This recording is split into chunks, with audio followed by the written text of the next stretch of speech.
The following podcast contains naughty language and ridiculous situations. Listener discretion is advised. Hey, yo, I'm excited because not only is this the first Patreon takeover of 2023, but we have a double dose of directorial delights to discuss tonight. So you better get ready because Vato Locos forever! And welcome to Trick or Treat Radio.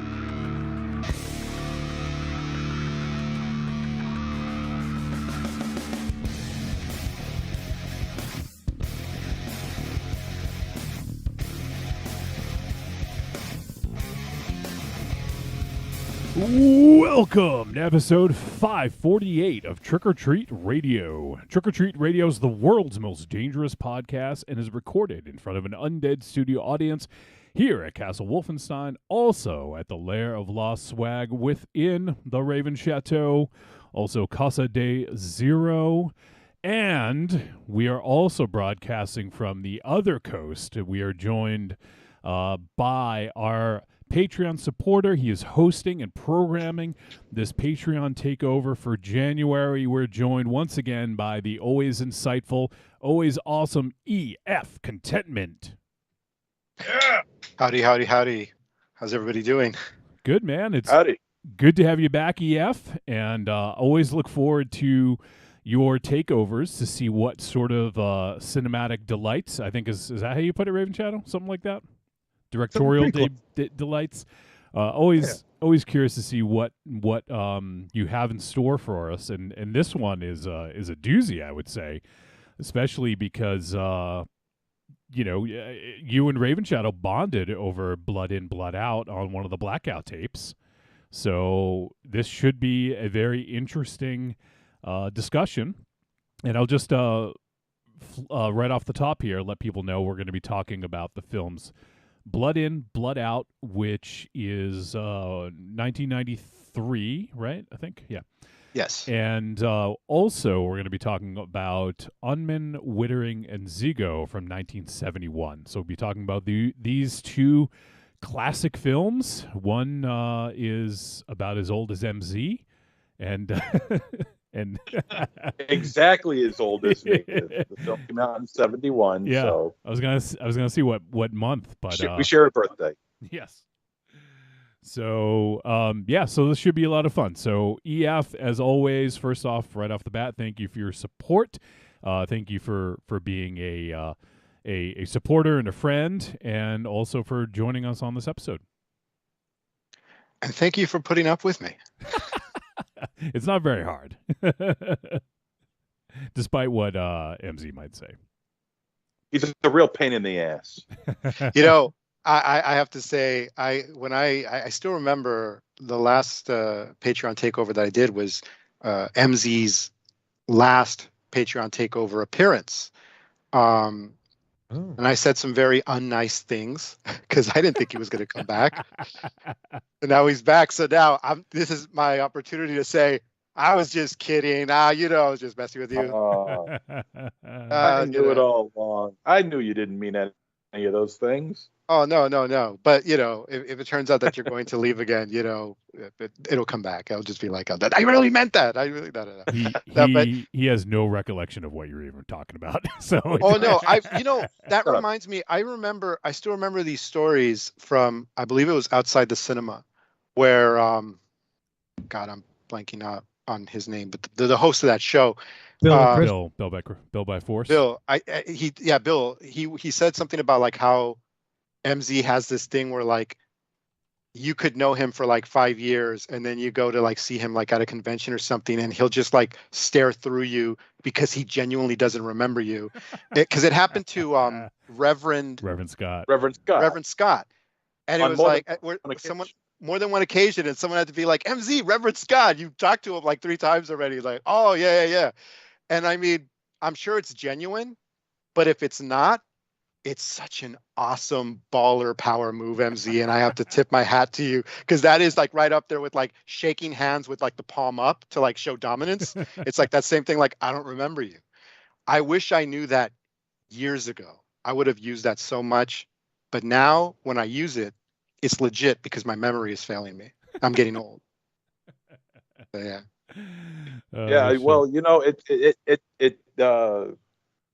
I wish I could say that it's a complete baller move, but it's not. I really, honestly, never ever remember him. I don't know what it is. I really don't. I have no idea what it is that doesn't make me remember Reverend Scott. I can't think of what it could possibly be. And neither can we, because he's a big fucking guy who everyone yells, "Oh, Reverend Scott!" So you'd think you were in earshot of knowing who he is. And we had dinner several times together over a weekend. Yeah, but at the same time, if I'm not looking at who's saying, "Hey, Reverend," whoever is, greeting Reverend Scott, I'm not going to know who the hell he's talking to. So. That's what MZ jumps in with, like, I told you, I'm not into religion. I'm an atheist. That's why I don't care about the offering. This does nothing for me. Reverend Scott does nothing for me. Reverend, I don't care if he's a rabbi or a reverend or a father. That's none of my concern. I mean, Reverend Scott, like with like the Native American tear rolling down his face because people are throwing trash on the road, that kind of thing. But the cool thing about me, which is an unintentional power move, is that like I don't care if MZ doesn't remember me, but it's more because I just have such a low self-image of myself, So it's just like it doesn't bother me. MZ is like, wait, who is this guy again that's joining us? This guy? This isn't Aries. When I greeted you, when we all hooked up here for tonight's show, I wasn't even looking at the Chiron at the bottom, but I said, "Hey, EF, how's it going?" And I'm in the back of my mind, I'm praying. I'm like, shit, is it EF that we're having on tonight? At least he's honest. And just by pure luck that I was able to get away with that one scot-free, or at least Reverend scot-free. Yeah, there you go. Well, I appreciate that you do like at least have this vision. You go that looks like EF, but then that could also be like in the same way that you'd go like, yeah, that looks like a child molester. That looks like a pervert. He looks like a scumbag. But yeah, anyway, it's an honor to be just as I was the last Patreon takeover for MZ to be the return Patreon takeover for MZ. There you go. And MZ's like, the honor's all yours. You should be honored. Let's see. We got a few people hanging out in the chat room already. Marion says, "Hello, gents." Hello, EF.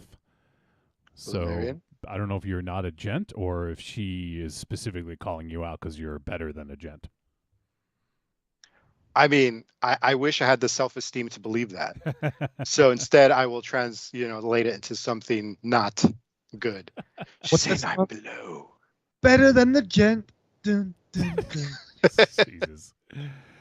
And Evil Cordy says, "MZ didn't recognize me each day I was at Rock and Shock." Just kidding. It was funny when I first met him, though. Yeah, MZ, when you first met Corny, you were like looking at him, like, who the fuck is this guy? Like, yeah. I think I did that with just about everybody that came to go see us at Rock and Shock. Yeah. With everybody, and I don't know why it didn't click when I saw Evil Corny. I'll never understand why it didn't click. It wasn't because I didn't know that he was. Was it because I didn't know he was showing up, or did I know? I think we did surprise you with that. I don't think we told.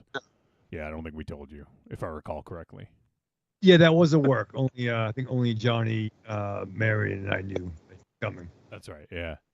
So I mean, understood. Like if some dude from Alabama just is there all of a sudden, you're probably like not thinking, but still. Yeah. Monster Zero is like, "Reverend Scott, nice to meet you," because they have the same haircut.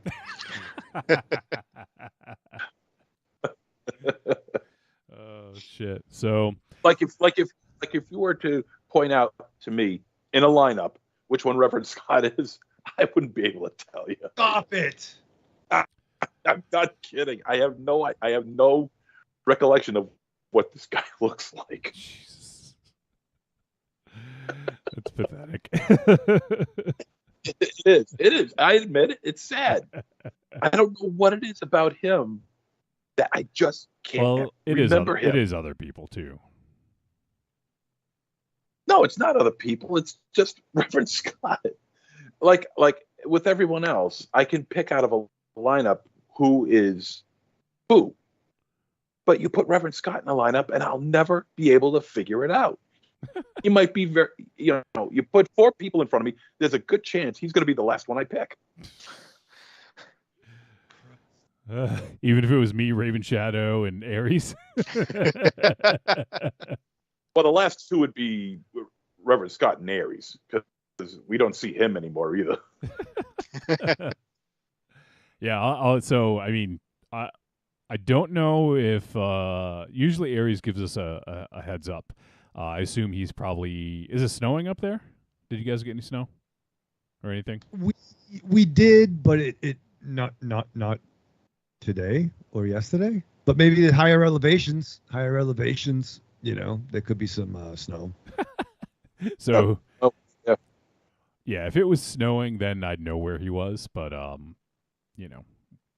he's doing godlike stuff. Yeah, he could still be watching the movie Blood In, Blood Out. I feel like I'm still watching it. No, I'm just kidding. So let's see. So EF, I know.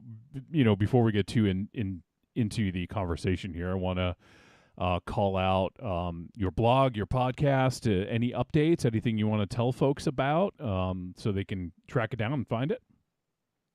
Yeah, I haven't given up yet, even though I should have a long time ago. EF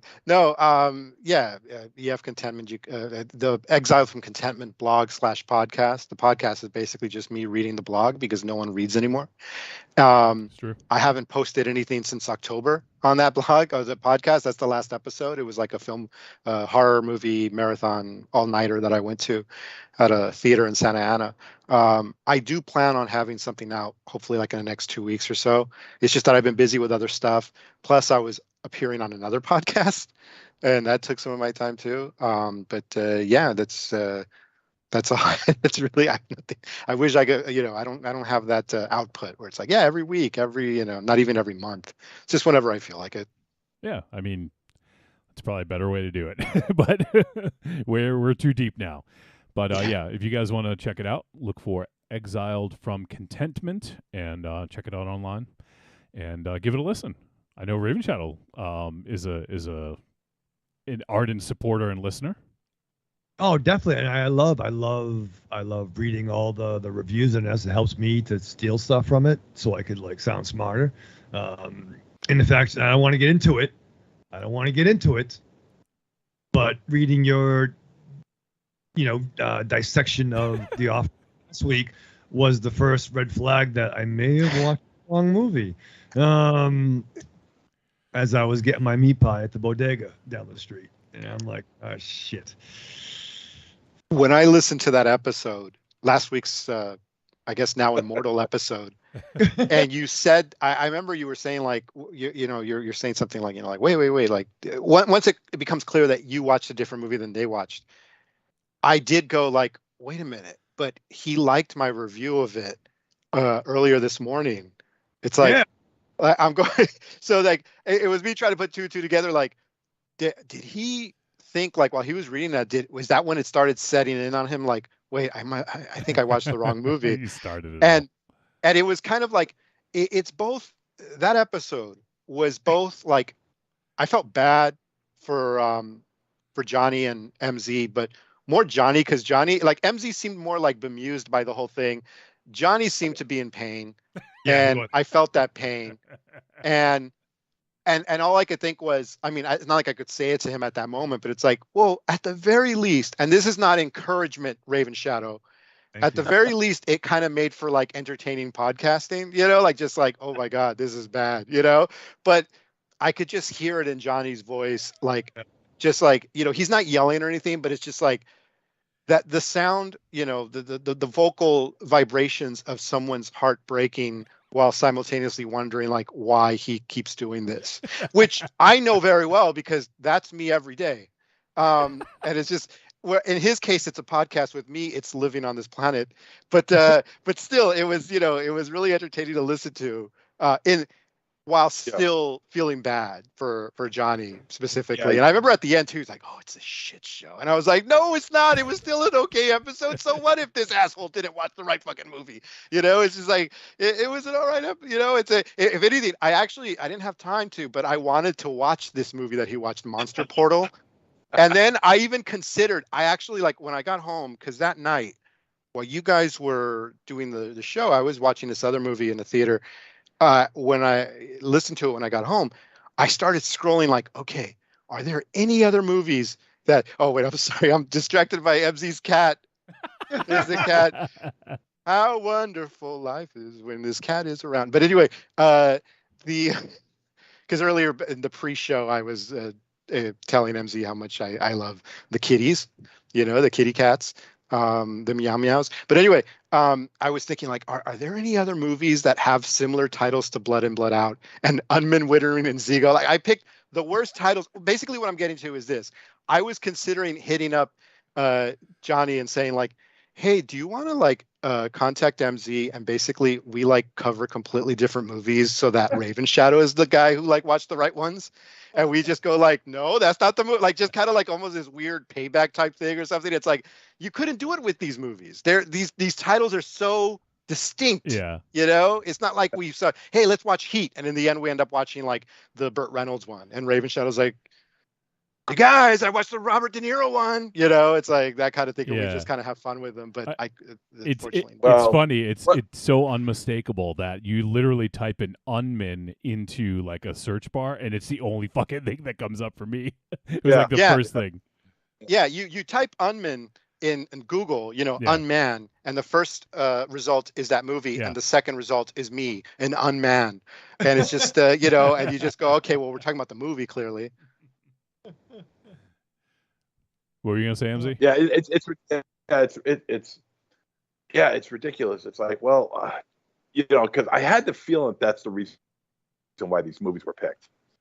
I had an inkling because it was like, there's no other movie that even starts with that Unman title, So it's like, but knowing Raven Shadow, he's probably going to find another movie that has the word Unman in it somewhere.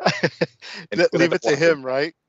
He would have gotten some like Spanish or French movie, either one. It'd be like Unman de whatever, some kind of thing.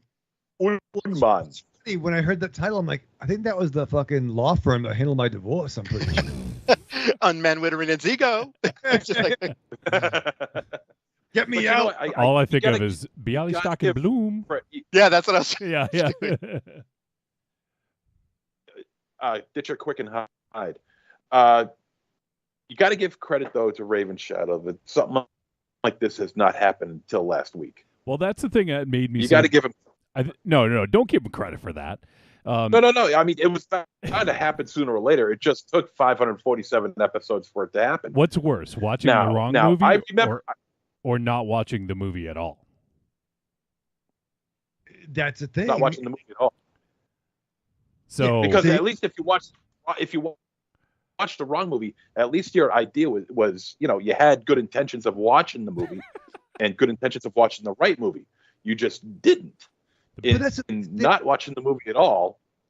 But then again, there are certain avenues in which that can go down, and that's a slippery slope as far as I'm concerned. Because you guys are still on me about Sugar Hill.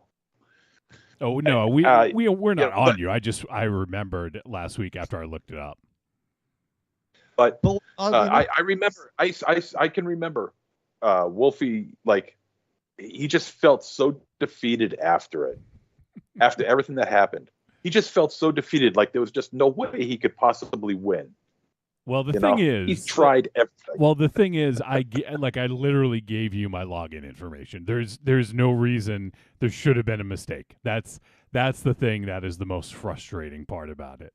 It's like here it is on a silver fucking platter.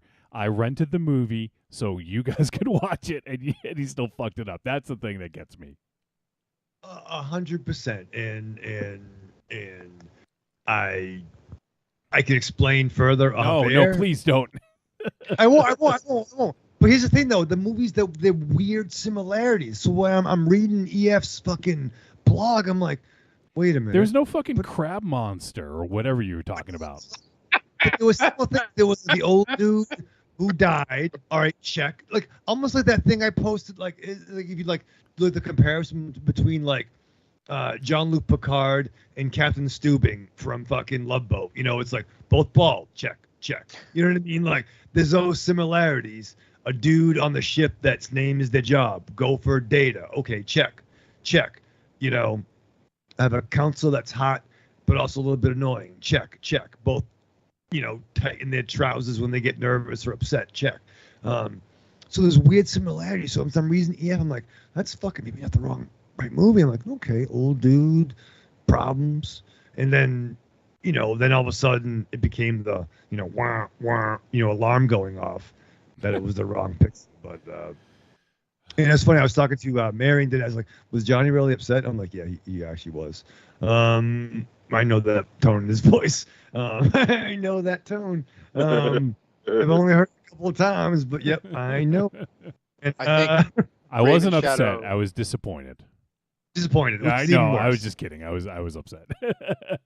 Yeah, you were doing pretty well, like keeping it in check, but you could kind of hear it, and I just felt really bad. And I knew, like, oh my God, you know, I'm sure once like they stopped the Skype call and like the episode was over, there's a good chance that Johnny did the basically did the thing that Cuba Gooding Jr. does in Boys in the Hood after he comes home after being fucked with by the cops, where he's just punching the air. It was like,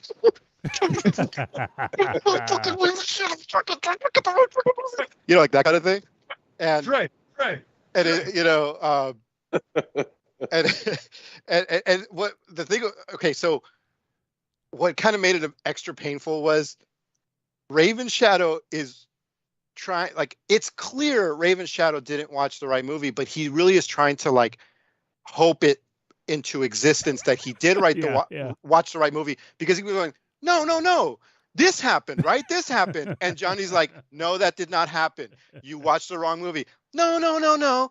This happened. The old man did this. And Johnny's like, no, you watched the wrong movie. And I'm listening going, Raven Shadow, just say that you watched the wrong movie. Just tell him you watched the wrong movie. What? This doesn't do anything. You're going like the Jedi mind trick is a movie thing, not a real life thing. You can't convince him that you did what you just, but it shows how much hope Raven Shadow has in general. I think Raven Shadow is just a very positive and hopeful guy based on that, because he really thought somehow he could will it into being correct, you know? And it was like, no, it's not. He's like trying the Jedi mind trick, trying to get us. You didn't watch the right movie. I did. Exactly. Yeah. There were tentacles in my movie and in your movie. Like, yes, Raven Shadow, there were tentacles in that movie too. It was an H.P. Lovecraft thing. Yes. Wait, Tentacle. let me ask Raven Shadow.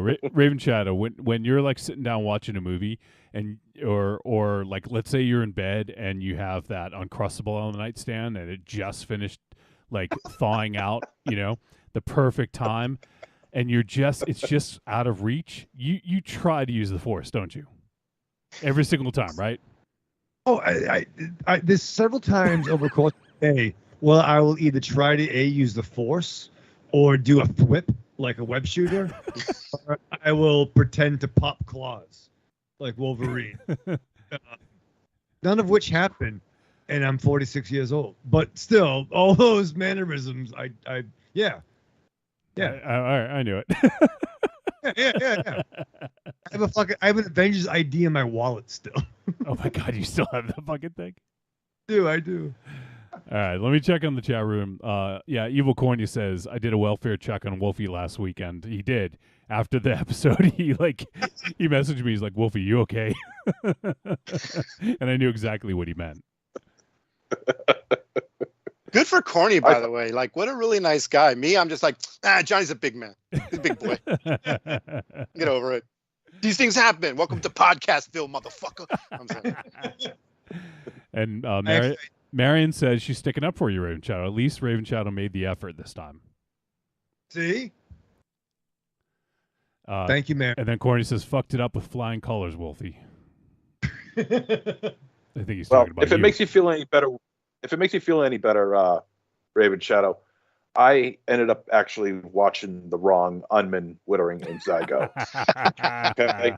The one that I watched starred Tom Cruise and Billy Barty. Tom Foos. Cruz Sure. Gooseman? Yeah, Cruz Gooseman. Cruise, Tom Cruise, Carol Channing, and Billy Barty. That's a fucking movie right That is there. a fucking movie. Treat. Yeah. Although I did talk to Rock last night, and I'm like, yeah. He's like, I'm behind on the show. I'm like, well, you should listen to last week because Wolfie got pissed at me for real. And he's all excited. And then at first, like I was the good one because he was pissed at me originally. And then Monster Zero threw him under the bus, which Wolfie got pissed at MZ for real. And I could hear that in the voice. So I'm like, you want to listen to the intro and then the movie discussion because That's it. then I went good son to being the asshole again at the end. So he's very excited to hear your pain. Oh, he hears it on a weekly basis on the Star Wars show. I probably groan and grunt and like say "fuck my life" at least once a week on that show. So, but I did tell Rock, I'm like, it was 100% my fault. So I said, Wolfie was justified. All right. Well, if you want to hear that, they can go back a week and listen to 547. No sense in continuing the conversation. No sense in having more fun at Johnny's expense. Yes, exactly. That's truly what. My apologies. I'm sorry. I do want to keep the intro brief because I want to make sure we talk a good amount about Blood In, Blood Out because I know Raven Shadow, like you've been dying to talk about this movie with somebody, like, right? Yeah, word, man, word. How many times have you seen this, would you say? It's hard to quantify because when this came out, the movie was 93, so it had been on. Back then, it would have taken a couple years for it to hit VHS. So probably like at least a year, maybe year and a half is what I'm guessing. So 94, 95. It would have been cable. So if okay. it was, So yeah, 95, 96, maybe probably. At 96. So if that was, I graduated in 94. I was 17. So I probably saw it a lot in rotation 95, like 18, 19.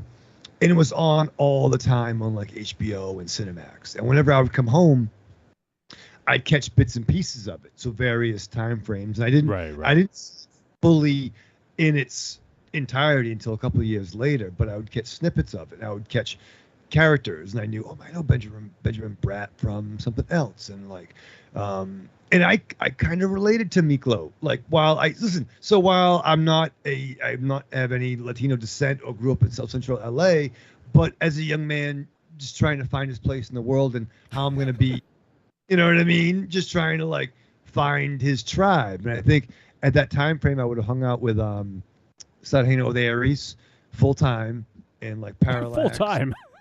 As opposed to part time? Yeah, I was part time in high school. I was 16. But yeah, I was full time with Aries and being the youngest member of the team. I was trying to find myself, so I related to Miklo and his adventures. And his adventures, aside from the prison stuff in my suburban home. And yeah, so we'll get a little bit more into the movie in just a few minutes. I'm trying to think. EF, I know you go to the theater a pretty good amount. Is there anything out there that you're excited about to have other people watch, or anything you've seen that you're especially have enjoyed? This past month, I can't think of anything really. Like I did watch. I watched the movie in the theater last week for another podcast. I was invited on this other podcast to cover a movie, and which I actually liked. It was it's called Missing. And it's what they call a screen life movie. This and Host are like the only screen life movies I ever watched, and I like both of them equally. Was that the one with the mother goes missing? Yes. Yeah. Okay. Yeah, and again, this is like the second screen life movie I saw, so I can't compare it to others, but like I really enjoyed it. I really liked it. All right, cool. What have you? Is that podcast out there for people to listen to if they wanted to? It actually just came out today, which is like, I was like, oh, I don't know if like, if like Johnny's gonna be like, what are you promoting someone else's podcast? No. It's like, yeah, these guys from Watch Skip Plus. Yeah. That's the name of. I know Justin. Yeah. Yeah, they're perfect. They contacted me and asked if I wanted to cover Missing, and I was like, what the fuck is Missing? I was like, because I'm so like out of the loop and stuff.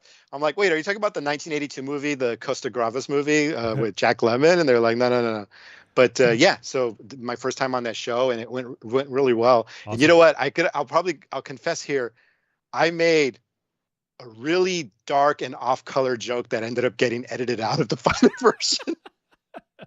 Because I'm a fucking scumbag, ladies and gentlemen. But oh, look, the kitty again. Look, you know what? I'm just gonna look at MZ's cat. You say you're a scumbag, and then all of a sudden now you melt when you see the cat. Well, when it comes to human beings, when it comes to animals, it really is like. Yet I eat them, so I am a scumbag. I'm not a Johnny style vegan. You know, it's just like I like certain animals, but like cats, it's really embarrassing. You know, like I talk to them. Like Dr. Dolittle without them reciprocating, you know, they just look at me and then they just kind of walk away because they know better. And, you know, but yeah, that's it. And it's no joke. It really is one of those things. If you go, my Instagram favorites is just all like cat and dog videos. And it really is that I watch. It's like people want to show me pictures and videos of their kids, of their babies. And I'm like, I really don't give a shit. I really don't care about your child. But the cat, and it's like, oh my God, there's not enough likes or hearts for a cat or a dog, you know? It's like, in fact, MC, get out of that chair and just put all the cats in that chair, and then they'll get the. Well, I got 7 cats, so there's enough cats running around in this place. Beautiful. I mean, cats, one big dumb dog. That's great. That to me is a treat of the highest order. 7 cats and 1 big dumb dog. You know, that's what I want to see. You know, the Marvel, get out of here with Marvel. And Martin Scorsese, fuck you too. I want to see a movie with 7 cats and 1 big dumb dog. And that's all, you know, all my A-list reservations are going to be used on that. That's right. I want to see 7 cats and 1 big dumb dog. And I want the best seat and the best popcorn. That's right. Aries isn't here, so I could do A-list all through this episode. I know he hates it. So I do it now. Aries, I am not impressed by you cutting down flaming trees. Unless it's playing in IMAX at the AMC. And I have premium seats in the middle of the theater. And free refills. I shouldn't have said that because now I'm going to be on another A list. The Aries list, the hit list. That's the Z list. I'm going to be chopping down something else flaming, and it ain't a tree. So, talking about myself, ladies and gentlemen, before you go like, wait a minute, should I hit the cancel button on this guy? So it's okay when it's about me. Keep that in mind when we get into Blood In, Blood Out, because there are certain terms used to people of my ethnicity that is okay if I quote them. Everybody else, you're done. Yeah, Ray Chattel. You hear that? A lot of people, I can't say Vato Locos forever. Nope. No, you can't say that either. You have to say gentlemen of the Hispanic gentlemen always. It rolls off the tongue so nicely. It does. Those chicas en la cocina. Come on now. I really don't care. Actually, you could quote everything if you want. I don't mind. No, I can't say. I won't say. I don't know. Corny might mind certain things, but I don't mind other things. So let's put it that way. All right. So I think we should probably get to the movies soon. Yeah. Let's see. Let me check the chat rooms. Creepy Girl says, "Good evening, all." She just popped in and says, "No Aries again. I'm starting to miss him." Aries is going to become her favorite soon, MZ. We can't have that. No, we can't. And we also have Casual Noob Saibot is hanging out on YouTube. He says, "Hey guys, I posted a review for the show on Blood In, Blood Out." Cool. So I'll check that out when we get there. And he also says, did Raven Shadow actually rewatch Blood In, Blood Out again, or is he going to discuss it from memory? Because I know he has a hard time sitting through movies. That would be 2 weeks he didn't watch a movie, the right movie. Wow, fucking casual noob sidebar. He's coming. He's bringing the heat. He's piercing the Christmas pie in my brain right now. So do you want to answer that, or? Fair. No, but in this case, I did watch the movie over again. I did. Good for you. You got to learn. You got to have the nuance fresh in your head. Oh yeah, it's to fucking talk about this fucking movie. All right. Well, you know what? Maybe we should just do that. Why don't we just end Take a break. the intro? We'll take a quick break, and then we will come back and start talking about it. So, if but I just wanted to finish the point just in case people didn't get it. If you want to check out EF talking about the film Missing, you can check out. Please don't. Watch Skip Plus. It's got our buddy Justin is on it, and I know Linus has also been on that show before as well. So it's some good dudes over there. So give it a listen and check it out, and you can hear EF. EF, you should have actually recommended Megan is Missing. MZ would have listened, and he would have been appreciative of that. Yeah, I haven't seen that yet. I've heard of it. It's an infamous title, and I just haven't gotten around to it. When was the last time you saw Megan it, is out MZ? too. Oh, God. Yeah, you could have done Megan and then Missing, and then Megan Missing. is Missing. Megan is Missing. Yeah. And Raven Shadow wouldn't have watched any of them. Well, that's a given. Completely watched like completely other movies. Like, All right, so this is a Patreon takeover, so we're going to talk about Patreon. If you guys want to do your own Patreon takeover, or if you just want to help support the show and get access to the Patreon exclusive episodes, you can go ahead and head on over to patreon.trickortreatradio.com, and you can sign up for as little as $2 a month. If you guys want to get in on the Patreon takeover, there's a few slots left. We actually have to plan Creepy Girl, because Creepy Girl popped in at the takeover level. So we'll be reaching out to folks about the next one for February soon. So, but yeah, so give that a look, patreon.trickortreatradio.com, and consider supporting the show. And it goes a long way to keep things going and keep things fresh. So there's other ways you can help support. You can go to trickortreatradio.com and scroll down on the front page, look for the Amazon logo. You click on that. It's going to bring you to Amazon. It's going to input our affiliate link. Everything you purchase in that session will get attributed to us. We'll get a tiny little cut. Doesn't cost them any extra, Raven Shadow. Well, it's another way to help keep the lights on. There you go. So it's another way to help to support the show. And finally, on trickortreatradio.com, click on store. We have digital goods. We have the greatest hits of Trick or Treat Radio Volumes 1 through 3. We've been doing the show for 10 plus years. We don't expect people to go back and listen to every single episode. So if you guys want to get a little sampler of some of the old days, the first 6-7 years, you can go ahead and check out the greatest hits, the 3 volumes, and I think they're $3 a pop. And I think there's about 90 minutes on each. And we also give episode titles for each little bit. So if you want to go back and listen to the whole episode and all that. So give that a look. Consider supporting the show one or all of those ways.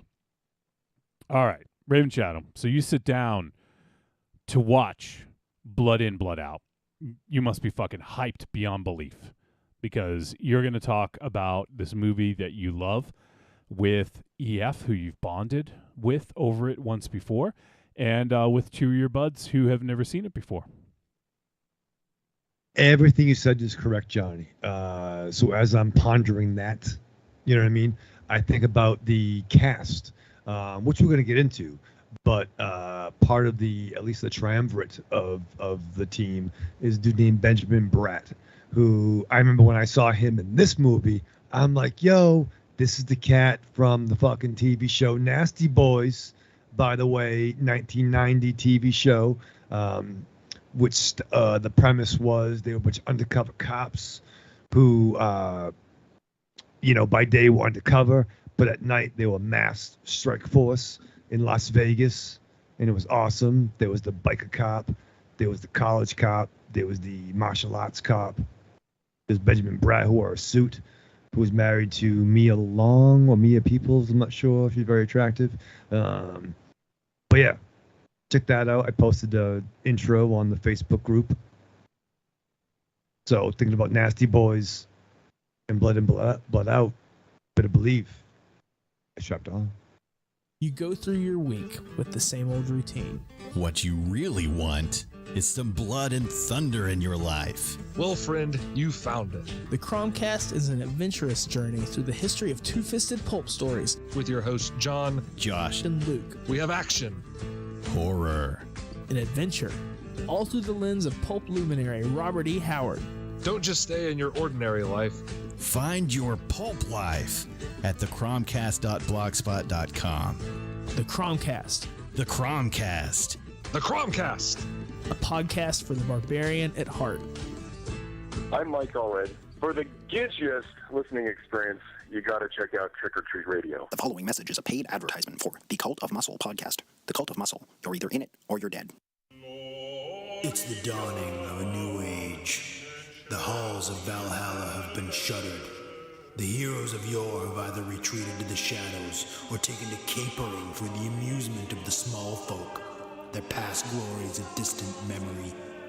The barbells have been torn from their once puma-strong grips. The beards shorn from their square jaws, only to be transplanted onto flannel-clad, puny weaklings with fingers barely powerful enough to strum a ukulele. The time has come, my brothers, to restore order from the chaos. No longer will our heroes be forgotten. No longer will their great deeds be viewed through a foggy lens of irony. Hear now our rallying cry as we scream it from the mountaintops, as we bellow it from iTunes and Libsyn and Facebook. It's time to join the cult, my brothers. So don your cloaks and enter the Cult of Muscle. I could be standing outside a woman's prison in a fistful of 50s and a bouquet of dildos, and no woman would come near me. Did you say a bouquet of dildos?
All right, we're back on Trick or Treat Radio, and it is time to talk about our feature film discussion, and that movie is Blood In, Blood Out.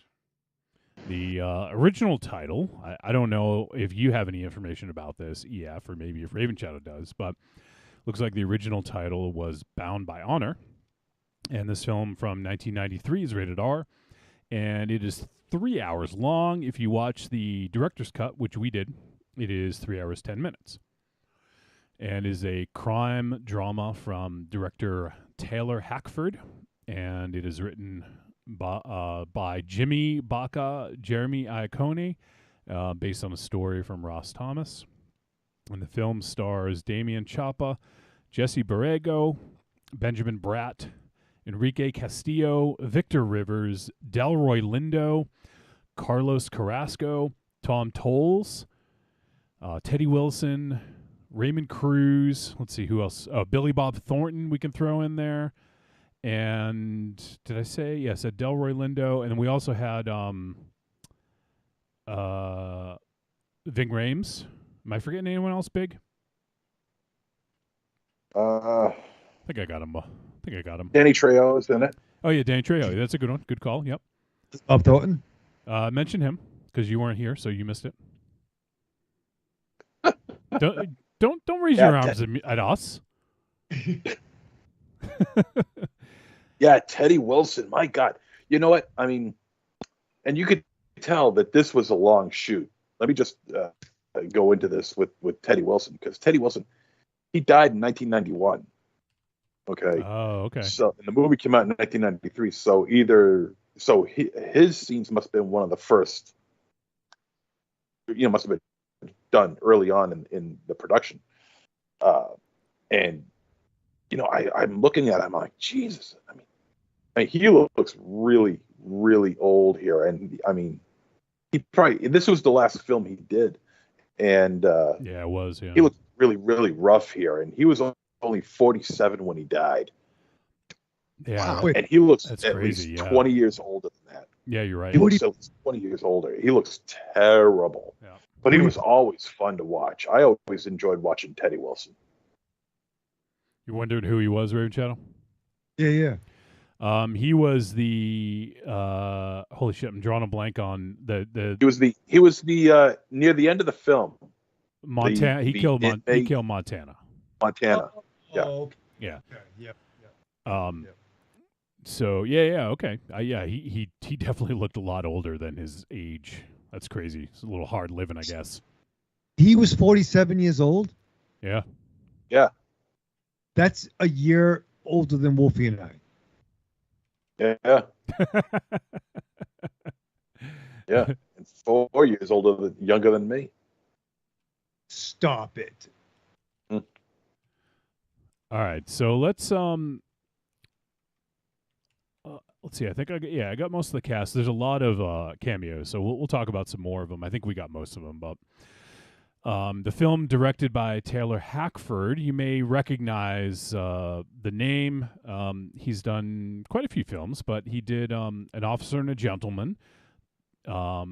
He also, what was the other one he directed that people would Dangerous Liaison. Oh, never mind. That was a TV movie. Not. He directed Ray from 2004. He directed The Devil's Advocate. That was the other one I was trying to think of. And Chuck Berry, Hail, Hail, Rock and Roll. And he did a bunch of music videos. He did the Say You, Say Me music video from Lionel Richie. He did Against All Odds, Phil Collins. And he also did the movie Against All Odds. So very interesting filmography from Taylor Hackford. And doesn't look like I don't know if he's still working these days. If he is not working as much.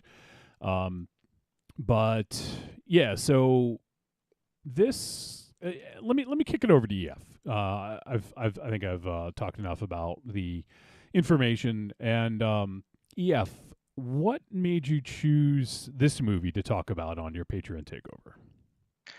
On my previous Patreon takeover, Raven Shadow actually said, like, "Oh, I thought we were going to cover this movie," and it went, and I went, "Okay, I guess I know what I'm going to pick for my next Patreon takeover." Yeah. So I kept it in mind, and I kept tabs, like, is this ever, because this film is not on Blu-ray, or there's no official digital release. It only went as far as a DVD release, and because it's owned by Disney, it probably never will, right? Because they have bigger fish to fry, Marvel fish and existing property fish and family-friendly fish, right? Which is too bad, but like. In the meantime, I kept checking, like, is there going to be like a streaming version? But so far, it's just on YouTube. That's the version you guys watched. But it was really just that. It was just like when Raven Shadow kind of like, oh, I thought we were going to cover that because like we kind of bonded over it during one of the blackout tapes, and I just made a mental note to pick that for the next Patreon takeover.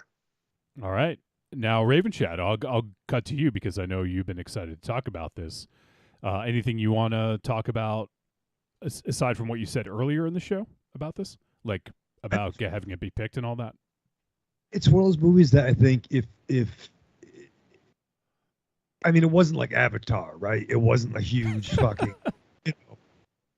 thing, but it's almost like that band or that comic or that show where like, oh, if you meet somebody like, oh, you like that? I guess we're friends now. That's fucking cool, Right. you know? And it's one of those things where, yeah, if you meet certain people who are into it, they're really into it. And I even had an employee that made a former employee that made a reference to it. And I'm like, how do you know that movie? He's like, oh, my dad was really into it and showed it to me. I'm like, oh, no shit. Like, so like, you just know, like, if someone's into that movie, there's somebody cool. And we gotta hang. So in looking at it, it made worldwide. It wasn't released international, so it was only released here, it looks like. But it made just under. It was like $4.5 million. April 30th, 1993 is when it was released. So that's. It's hard to like figure what kind of a release that would have been back then, but definitely wasn't a big success. It wasn't, one of a movie that played in theaters for like weeks upon weeks. It probably stuck around for a couple weeks or something like that in select theaters. But so yeah, I think this one, like you said, Raven Shadow probably had its an extended life on cable television. So I think and you know what, like as I was watching this, there was actually some scenes that seemed very familiar to me, so I wonder if I had seen bits of this before. I definitely didn't see the whole thing, I know that, but there was some scenes that seemed very familiar to me. So so it is possible I caught some on like HBO or Cinemax, like you said, because I was watching. Well, actually, I probably wasn't watching as much then, because that was like, we would have said like, I think 95-ish. Yeah, if it didn't, 80s is when I watched a lot of movies on like HBO. And then like, and not to feel like by me saying this is going to put Raven Shadow down, but I was busy doing stuff. I was in bands and doing stuff. That's how I met MZ. Well, no, slow it down though. But this is when I would come home at like midnight. 12 after partying and being cool. See, I was trying to say it's going to come across like I don't mean it like that, and then you still took offense. But I did a little bit. I think you're still upset from last week, and I think a little bit. I know I could speak Johnny. No, you can't. But I can hear Johnny. I know the dulcet tones when they get fucking pissed. But no, it'd be on. I'm like, oh shit. Let's see what's going on. Real people doing real things. Let's see what's going on with Miklos. Benjamin Bratt from Nasty Boys. And this might have been the first movie I may have seen Danny Trejo in. I'm pretty sure I've seen him in stuff before this. Before this, though, I don't know. I mean, I think maybe this movie didn't fucking set the fucking box office on fire, but there were cats that saw this picture, right? I mean, Delroy Lindo, I mean, he blew up after this. Maybe in small roles, but like a lot of people came. Billy Bob fucking Thornton. Even the that asshole from the Polar Bears. Well, pull it back a little bit. Rocky IV is 1985. I think Delroy Lindo was he in that? Yeah. Rocky no, what? He wasn't. He wasn't in Rocky 4. Well, was he in Rocky? I thought he was in 4. That's. Am I thinking of someone else? Okay. Fine. Yeah, you're thinking of the guy whose name I can't think of, but he actually beat Stanley Kubrick in chess on the set of The Shining. That's all I remember for that. And then he was in all the Rocky movies.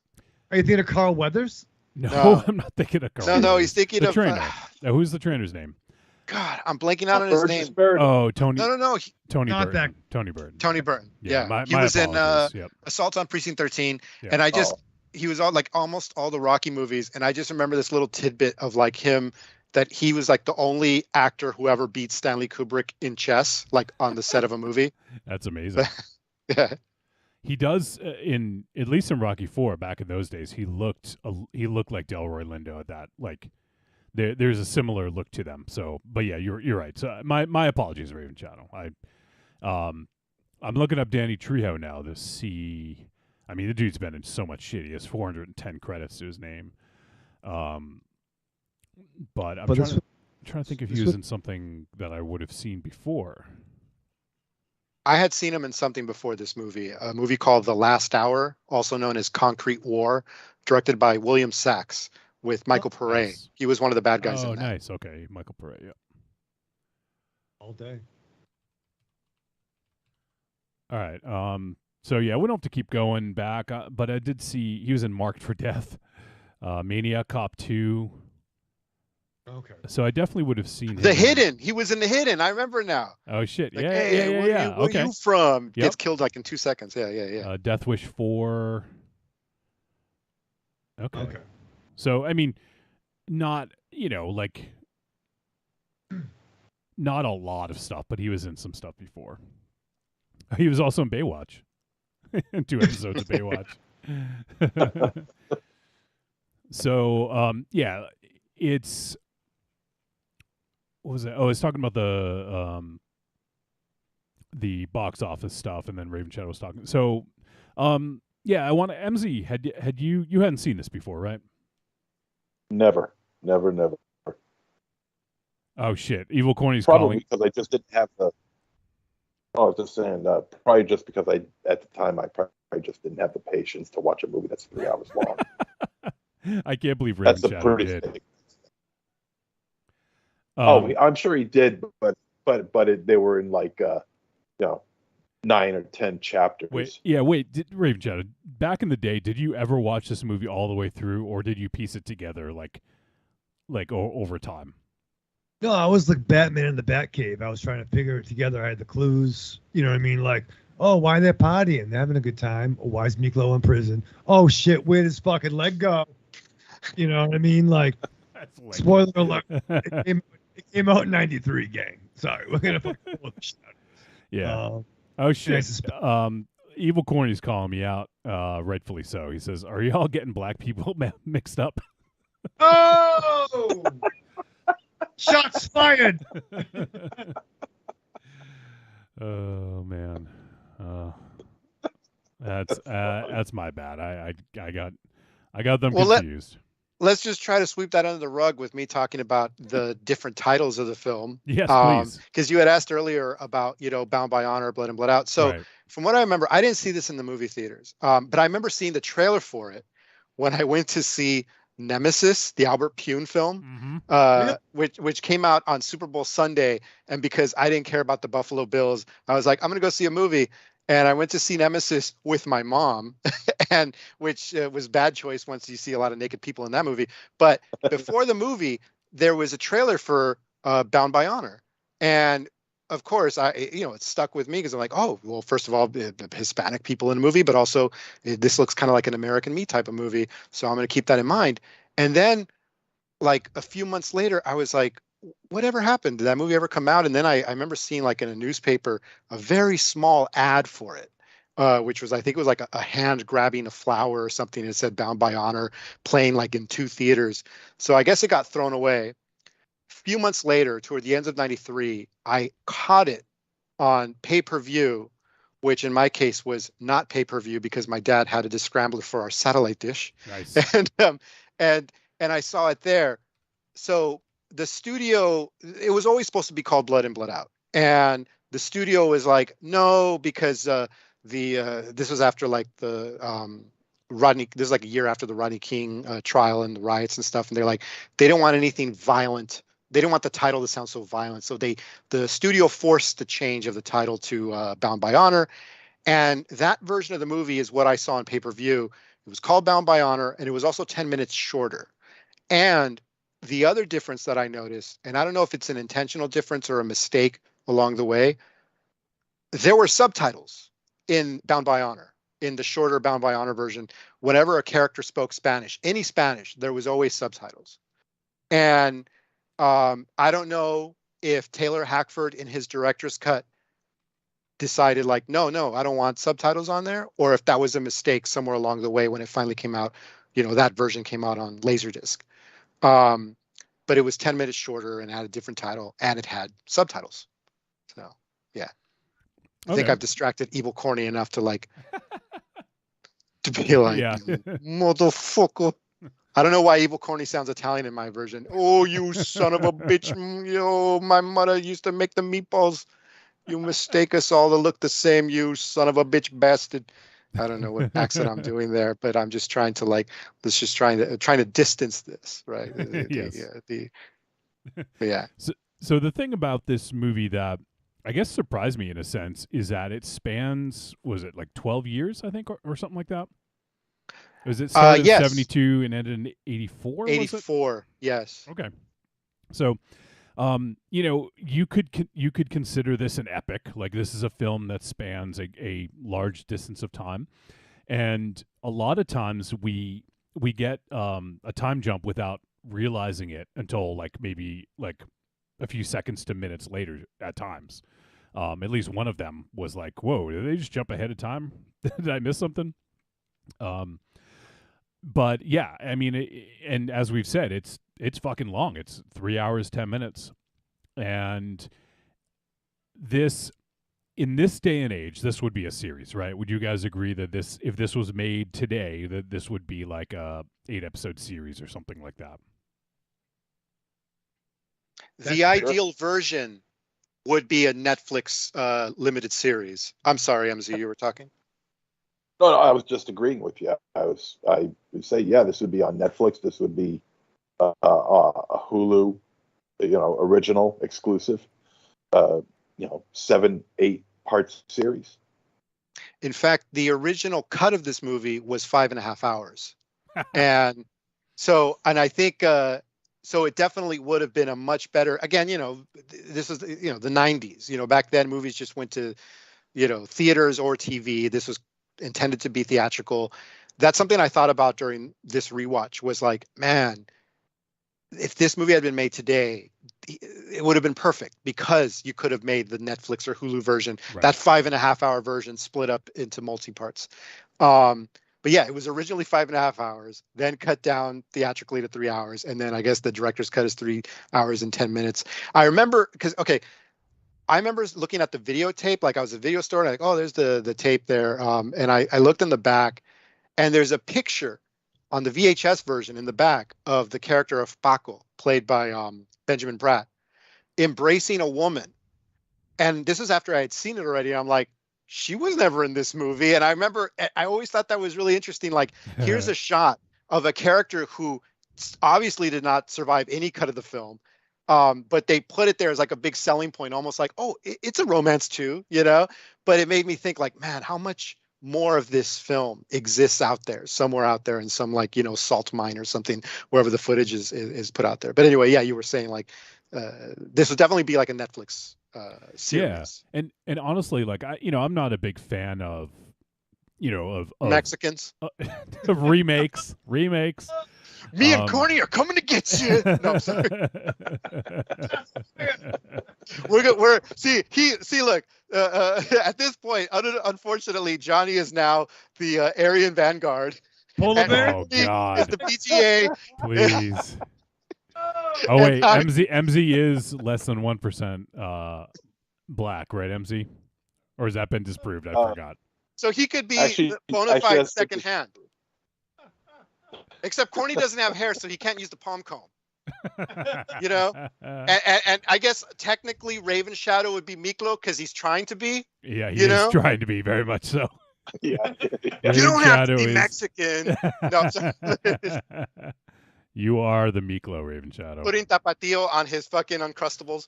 Yeah. But I'm brown on the inside, my lungs.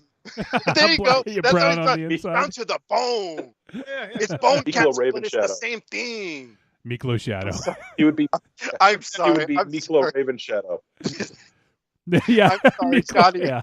Instead of You were Michael, saying, Johnny, yeah. I completely just cut you No, off. it doesn't matter. I'm just gonna shut up. You guys run the show. No, it's fine. no. I'm just kidding. Sorry, dude. I'm just fucking with you. So yeah, I don't. Oh yeah. So I'm not a big fan of remakes. Generally, but I feel like this is something that could actually maybe produced by Mr. Hackford. Maybe maybe he wouldn't direct it, but I could see something like that. I think that would be actually kind of cool, is to see the vision of what he wanted this to be. And done by a younger director or something like that. I think it could be kind of an interesting medium for it, to put it on streaming and have it be a limited series, like you said. I agree with you.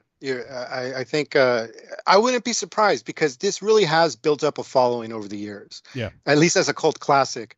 And everything's getting remade, or everything's being rebooted. I wouldn't be surprised if somewhere along the way this becomes like they do reboot it as like a sort of limited series or something. Yeah. I mean, give it time. We're out of ideas. Eventually, Netflix or Hulu or Disney Plus, certainly not Disney Plus. They own the Even fucking though they movie, own but it, still, yeah. I don't think they would do it.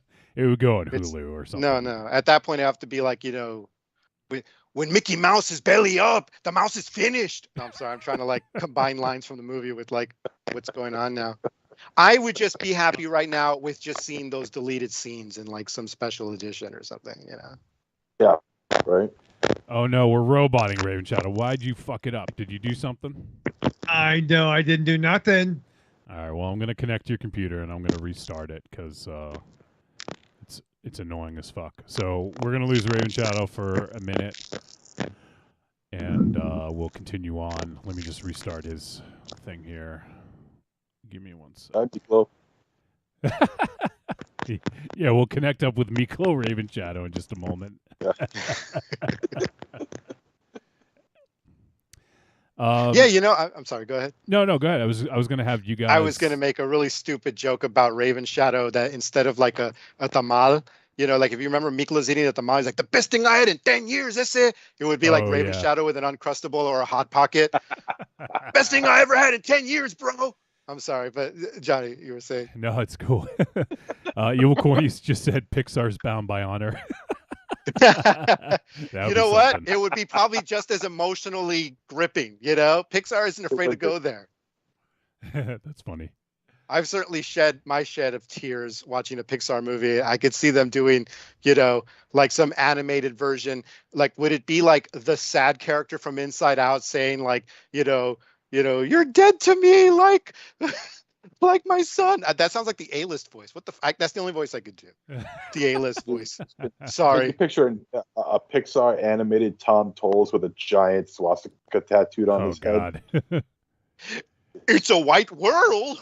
I don't know. I'm just trying to do like something. All right, so I'm restarting Raven Shadow's thing over there. I'm looking at the trivia here on IMDb. I was looking to see if there's anything interesting on the trivia, and at least the first one is interesting. It says that Damien Chapa, Benjamin Bratt, and Jesse Borrego lived with real gang members in East LA for 3 months in order to help the actors develop the characters they were portraying and perfect their roles in the film. Wow.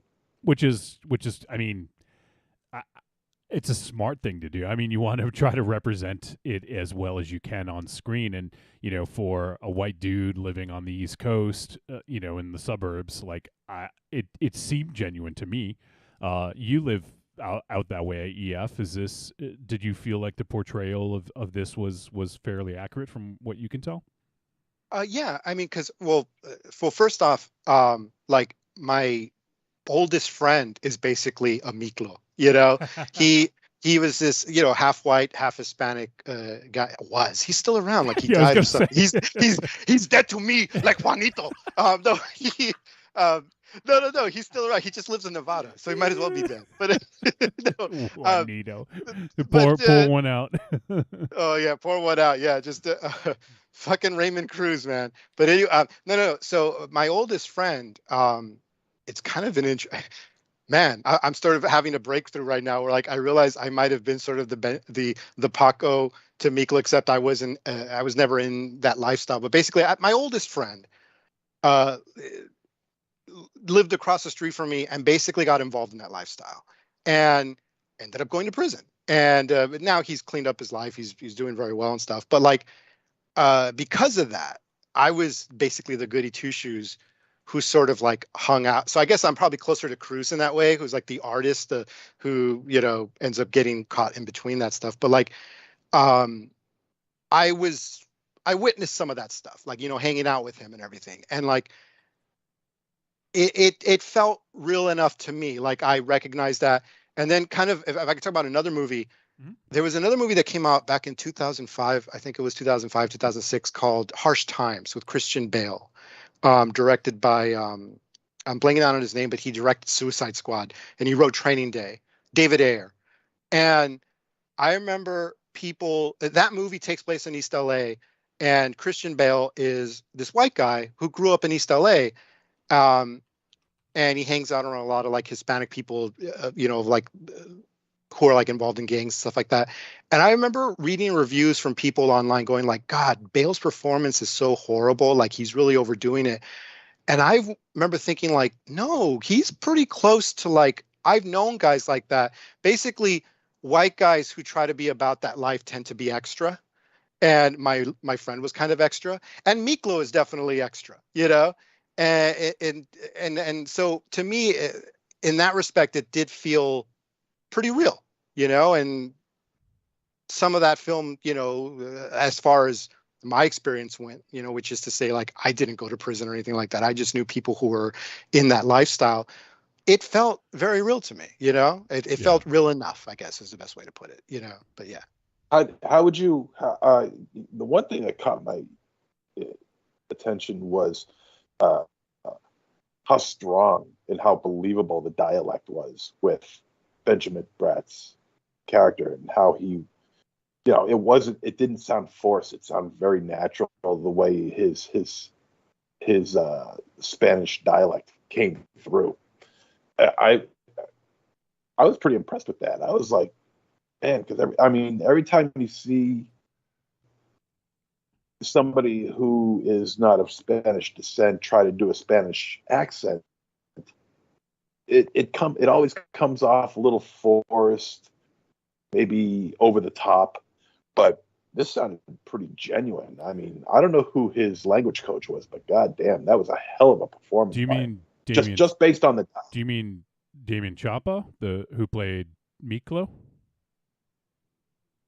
No, he said Benjamin Bratt, so yeah. I think he's talking about Paco, the guy who becomes a cop eventually. But he would have. I mean, I would think is that who you mean, MZ? Because it seemed like he would have the accent. Like, do you mean Miklo? No. Yeah, I'm talking about the other guy. Yeah. Damien Chapa. Yeah, that's what I meant. Yeah, I mean, he is. I mean, if I'm not mistaken, I think he's half. I don't know what his background is, but I think he's half Cuban or something like that. I read or something. So he's. Okay. Yeah. He's not. I mean, he has blue eyes, but. No, but I think it comes from what you said earlier, Johnny, about them actually like hanging out and living with people who were in that lifestyle for like 3 months. So there's that. And there's also the fact that Taylor Hackford, I remember reading about him, like he has this sort of affinity for Latino culture. When he was younger, before he became a filmmaker, I believe he was in the Peace Corps and went to a Latin American country. I can't remember which one, but like he learned Spanish. He speaks it, and I remember seeing like a behind the scenes video of him where he talked about that, where he felt like this kind of like this intimacy, this closeness with Latino culture, you know. So he was approaching it from like, look, it's got to be as like as real or as authentic as possible. And then also the movie that we watched, the final, because this went through like 3 or 4 different writers. This like was in the works since I think like the late 70s. And in fact, one of the guys who wrote a draft of the movie, his name is Floyd Mutrix, wrote American Me, which was like a very similar film. Both are actually very are based on real characters, but that's a whole other thing we can get into afterwards. But like but the final version was predominantly rewritten by this guy named Jimmy Santiago Baca, who is a poet, which probably makes sense because some of the dialogue in here does sound like poetry. But he also did do time. in prison. So I think it was a combination of like a director who wanted verisimilitude, but also a writer who was familiar with not just the culture and not just the way people talk, but just how the way things kind of worked out in that environment. I think you have all these coaches involved, basically, in addition to a dialogue coach, like MZ was saying earlier, you know? So I think that's what helped with the performances by people like Damien Chapa or Benjamin Bratt or Jesse Borrego. Yeah, that makes sense. And I'm looking at Damien Chapa, and it says he's of Mexican, Italian, Irish, and Native American descent. So that's, you know, I think kind of why it works. It's not just some like, you know, it's not fucking Tom Cruise, right? You know, so Right. But let's be real. Knowing the Tom Cruise that we know now, he probably would have like put himself deep. This is a guy who like jumps out of airplanes and like rides motorcycles off like, you know, the highest mountain peaks or whatever. It's like he probably would have like almost blown a guy and then stabbed him to death just to get the experience and then kind of like know how to play that character at this point. He probably would have went back in time and had like, you know, like a Latino parentage, you know, to raise him so that he could play this character. And he would officially changed his last name to be spelled Cruz. Yeah, exactly. You know, he would be like Tom Cruise.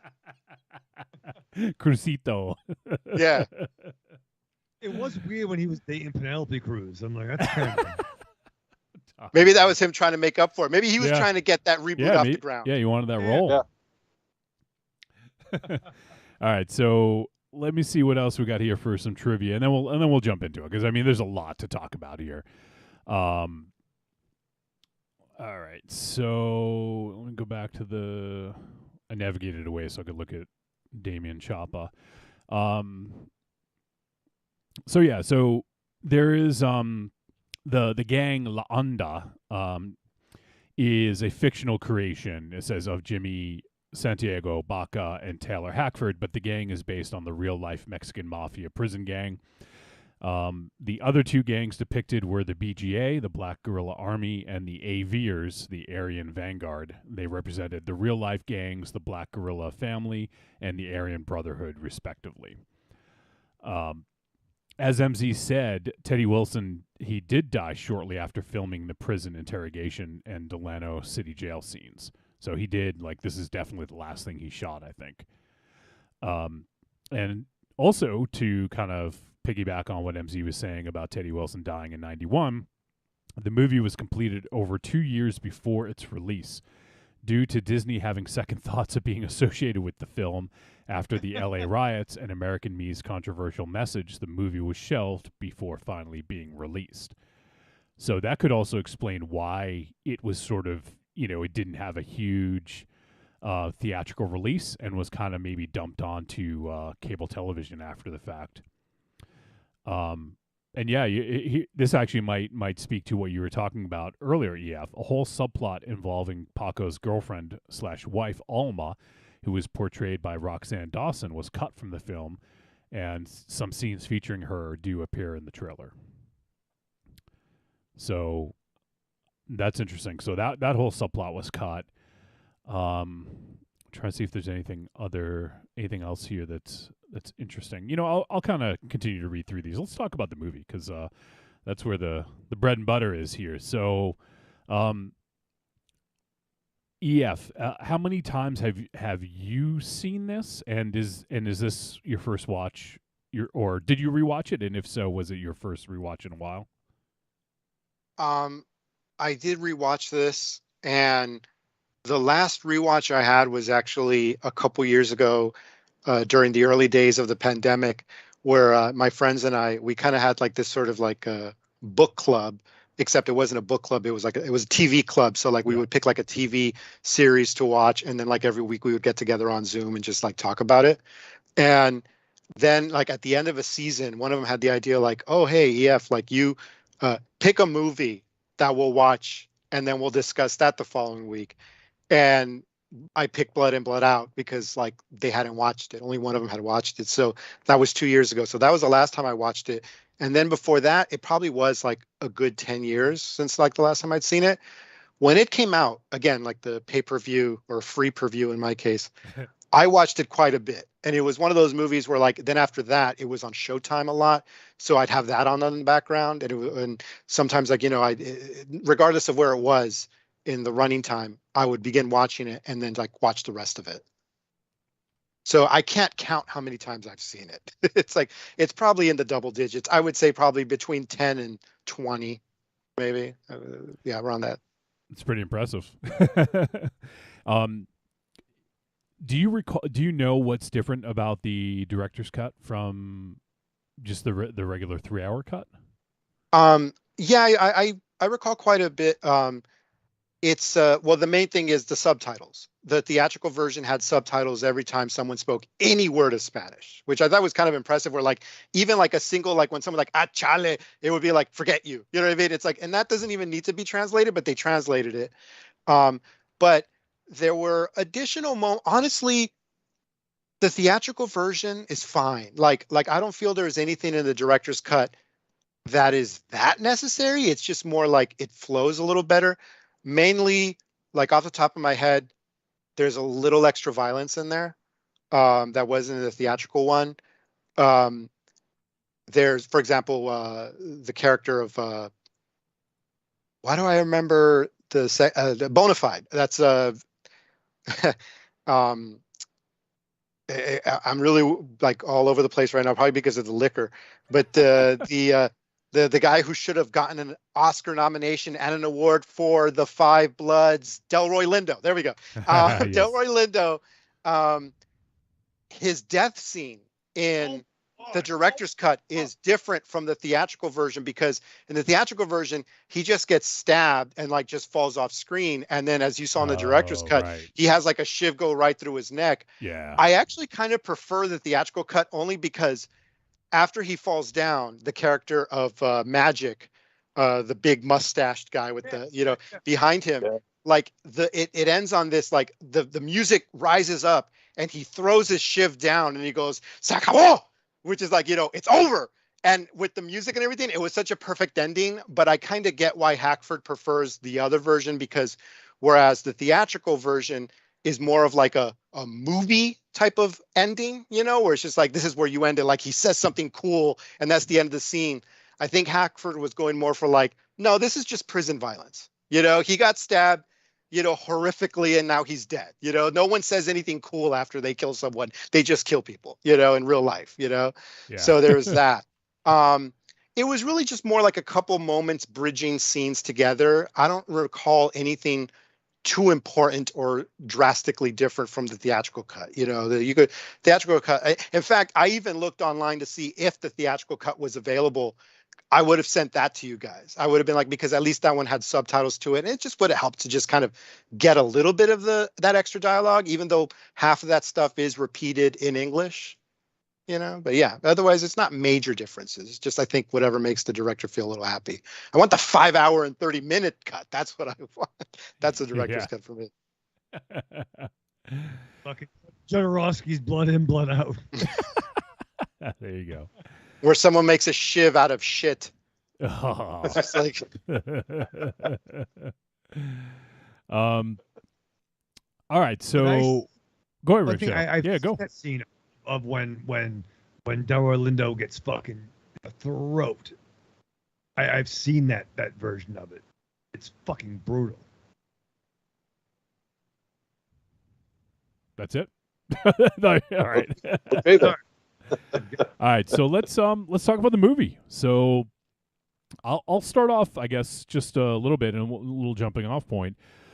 I didn't really know what to expect. I knew obviously, 3 hour, 10-minute movie, it probably was going to be a lot to it, a lot of story that we're going to cover, a lot of ground. I didn't realize we were going to cover 12 years, but this, a lot of this has sort of been alluded to or said but this is a pretty epic movie, and also like the emotional impact I think is there. I think they do a good job. Like I really like these main three characters. Like obviously the film is hinges on them, because it's, you know, these three brothers, and they really carry it. And there's something really interesting about how things turned out for them. Like, I thought for sure, like, if you look at the characters, like, especially in the beginning, like when you see like the first like 10-20 minutes, like you think for sure that Paco, played by Benjamin Bratt, he seemed to me, if one was going to end up in prison, like he would have been my pick, right? Like based on what we had saw. So I like that the film sort of in a way subverted my expectations, and Miklo was the one who was coming back. You figured that he would be the one that was like kind of caught up in things, and maybe he would have gone on the, on the right side of things. And then I didn't really see Cruz. I liked the journeys that these characters went on. I didn't really see what was going to happen coming, and in some cases it went in another direction. And that was something I really liked about this. And it is really at the heart of it. It's about these three brothers and the hardships that they face, and really, can they maintain their relationship, and through all this bullshit that ends in like with one of them being a cop and the other being a criminal, and the other being like high on drugs, and an artist struggling. I feel like the portrayal and everything going on here was super interesting. And there's some intense fucking scenes too, for sure. Like this is I mean, I'll just say it. I mean, I don't have to wait for the verdict, but this is a really good movie. There's just a lot of it could potentially be seen as a little bit cheesy just by looking at like some of the way it's presented when you're looking at the poster or whatever, but I feel like nothing in this movie is shortchanged. Like, I feel like with the budget they had, they fucking killed it.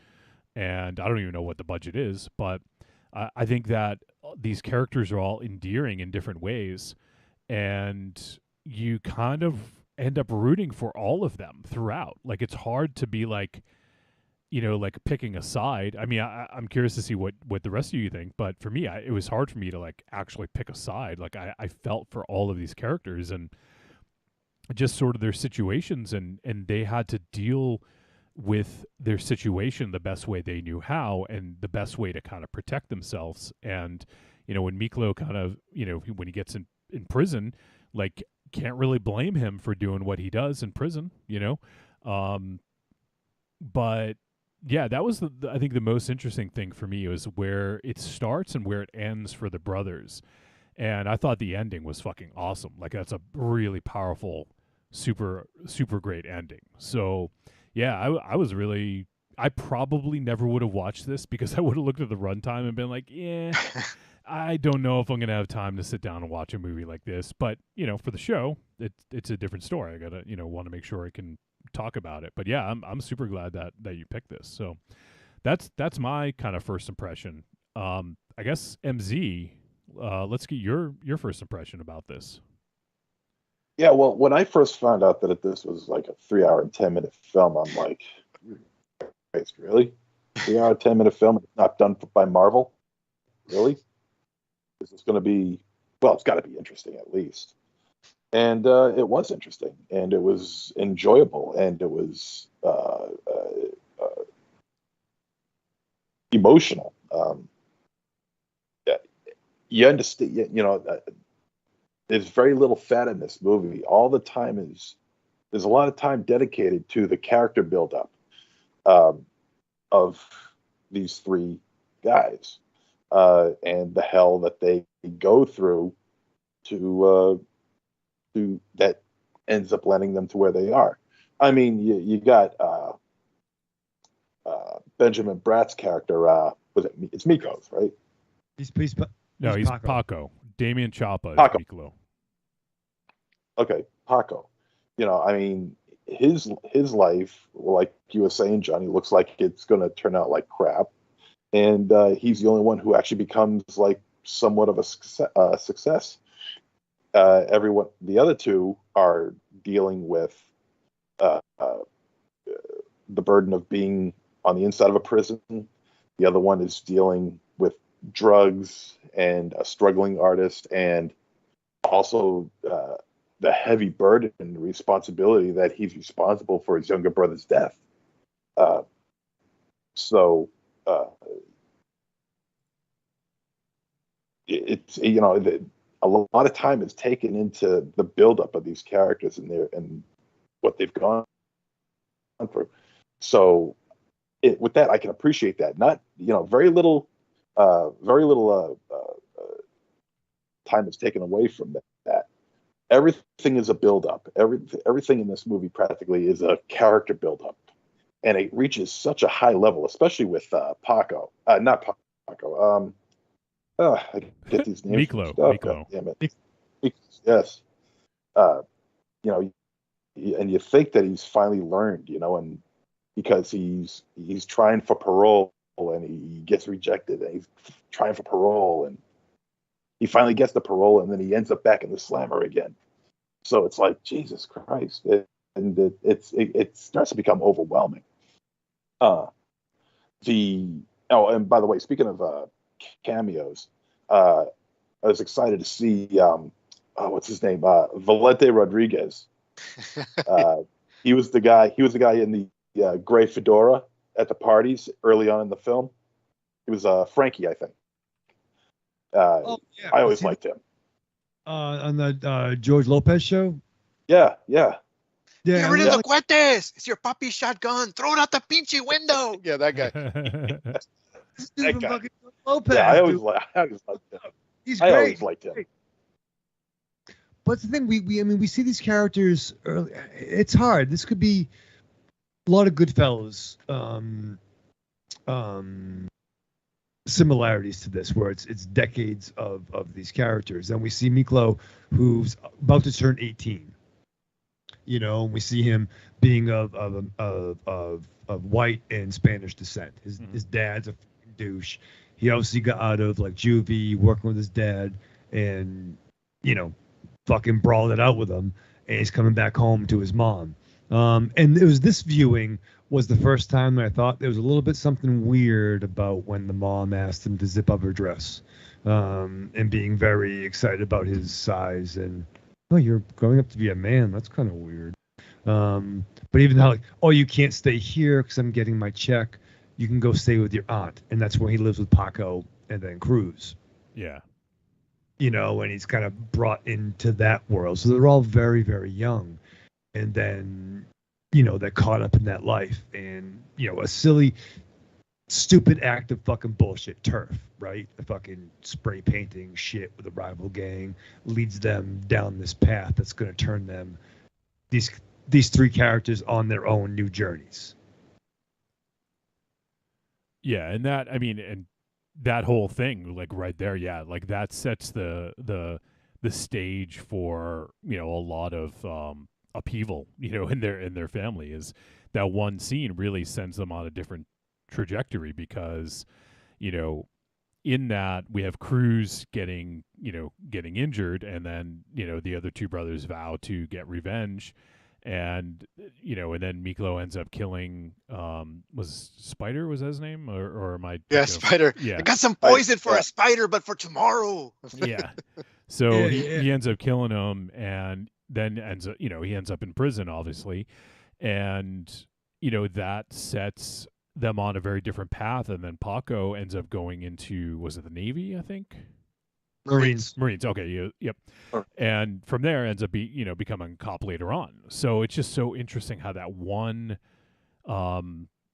incident really changed all of their lives, for better or worse. It's, I thought that was really cool that, to have that sort of like do that. And they almost changed in a way, because as I mentioned earlier, you would think Paco would be the one who would embrace that lifestyle and potentially end up, in prison or something like that, based on the very little that they showed you in that first, 20 or so minutes.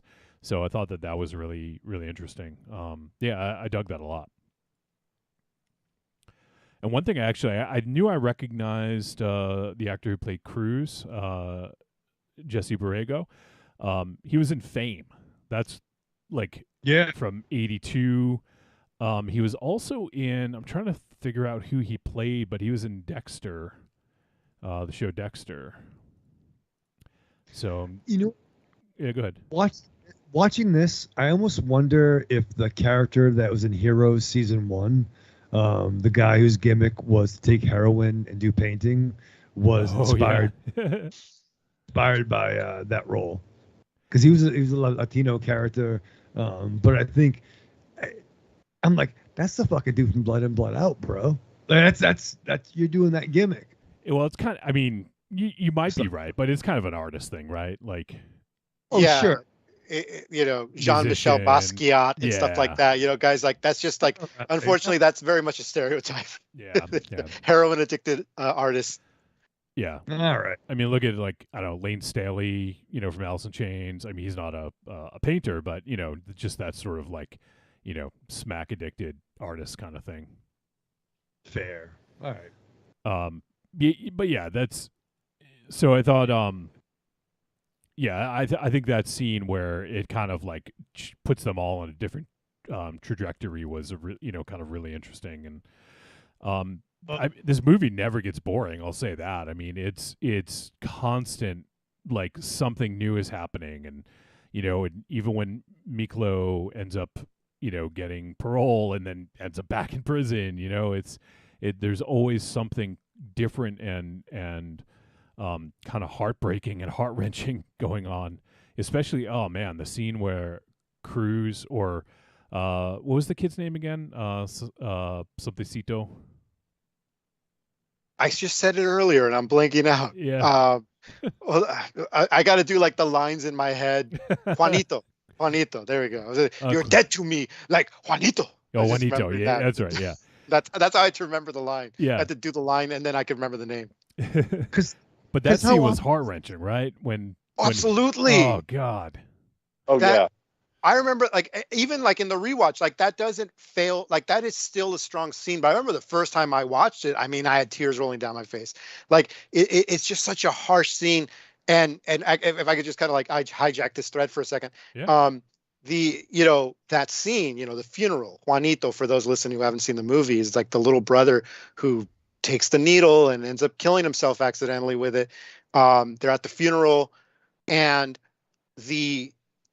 what really hits me hard about that scene too is not just the obvious, which is like this little boy is dead and they're at the funeral, is that Juanito is he's the little brother. Cruz was basically of that group of like the two cousins and they're all cousins is what it is. Two brothers, two half brothers and a cousin, two step brothers and a cousin. And at the beginning of the movie, going back to what Johnny was saying, because you thought people were going to go a certain way, the character of Paco is like the asshole. And if you remember, like early on, the stepfather is telling Paco, like, hey, I talked to the recruiter, the Marine recruiter already about you. When are you going to go over there and talk to him? And Paco's like, he has some like smart ass responses like, hey, you might be my stepbrother, but you're not my commanding officer or whatever. And so like right there, you see distance between them, right? Between the stepfather and Paco. Whereas Cruz is like the good son, basically, because even he says like to Paco, he's like, hey, come on. He's just trying to like, he's not being an asshole. Why are you being an asshole to him? That scene where Juanito is getting buried, because of Cruz, basically, because of Cruz's drug addiction. Cruz goes up to the father, basically like, I'm sorry. And then, I'm goofing on that line, but it's a very strong line. And perhaps it's my way of dealing with the emotion. But basically, like he goes to the father and the father tells him like, no, like you're dead to me. Just like Juanito is dead to me. You're dead to me. Get out of here. So he's kicked out of the family. Basically, he's disowned. And then Paco comes in, in his Marine dress blues, and he hugs the father, the stepfather. Yeah. Yep. And he says in English, says, look, it's okay. You can cry, you can cry. And then he says in Spanish, llore si quieres, mi jefito. Now, llore si quieres, again, is like cry if you want. Mi jefito is basically like a term of endearment that you would say to like your dad. And watching it again, that turnaround, that Baco, who at the beginning was like this asshole kid who was like, fuck you, you're not my real dad, is basically telling him like, I love you, Dad, you know, cry, you know, this is the time to do it. And the father's crying on his shoulder. Whereas like the good son is no longer the good son. It's like, you know, he's dead to him. You know, there was like a turnaround right there where like they're now on complete opposite ends now. You know, Cruz is even worse than Baco at this point. Cruz is like, he's not even just an asshole stepson. He's dead to the father, you know? Whereas now to the father, the only son he has is this stepson who like at the beginning didn't respect him, but now just has all this love for him. And that's what really got me on this most recent viewing. Yeah, and it could be, just to kind of like piggyback on that, is it could also be one of the things that they say at the end I thought was really interesting is that, you know, this is how you deal with the guilt, you know, when I think Cruz was talking to Paco, you know, and it's just interesting. I think it's really almost like a study of how people deal with trauma, you know, like I don't know if the director set out to do that or the writers, but like it's almost like, you know, how when they have this really tragic sort of event that happens, like what happens to you after that? Like how do you recover from that? How do you move on? You know, and they do it in different ways. Like Cruz, you know, he's always in pain because he had his back broken basically, and you know, so he ends up, you know, like on drugs and you know, trying to stop the pain that way, right? He's trying to numb it like with drugs. Whereas Paco, like in a way, like he almost went to the other side, you know, to the good side, the cops, you know, as like a way to deal with it. And Miklo, you know, he was kind of forced into a criminal life because of what happened, and he just embraced that, and he ran from his family, you know, and tried to like, you know, I'm sure we could get a little bit deeper into the sort of ideas behind it, but I thought that it was interesting, and it's all about how people deal with this, you know, trauma or tragedy that happens, and all three handled it in different ways and ended up in you know, completely different situations, and even though they're related, you know. And even down to even like when Cruz got better from out of the hospital, however long that took, and he had his art show, right? And then some of the other, you know, Vatos Locos showed up. I'm fucking cringing when they. Oh yeah, that art, yeah.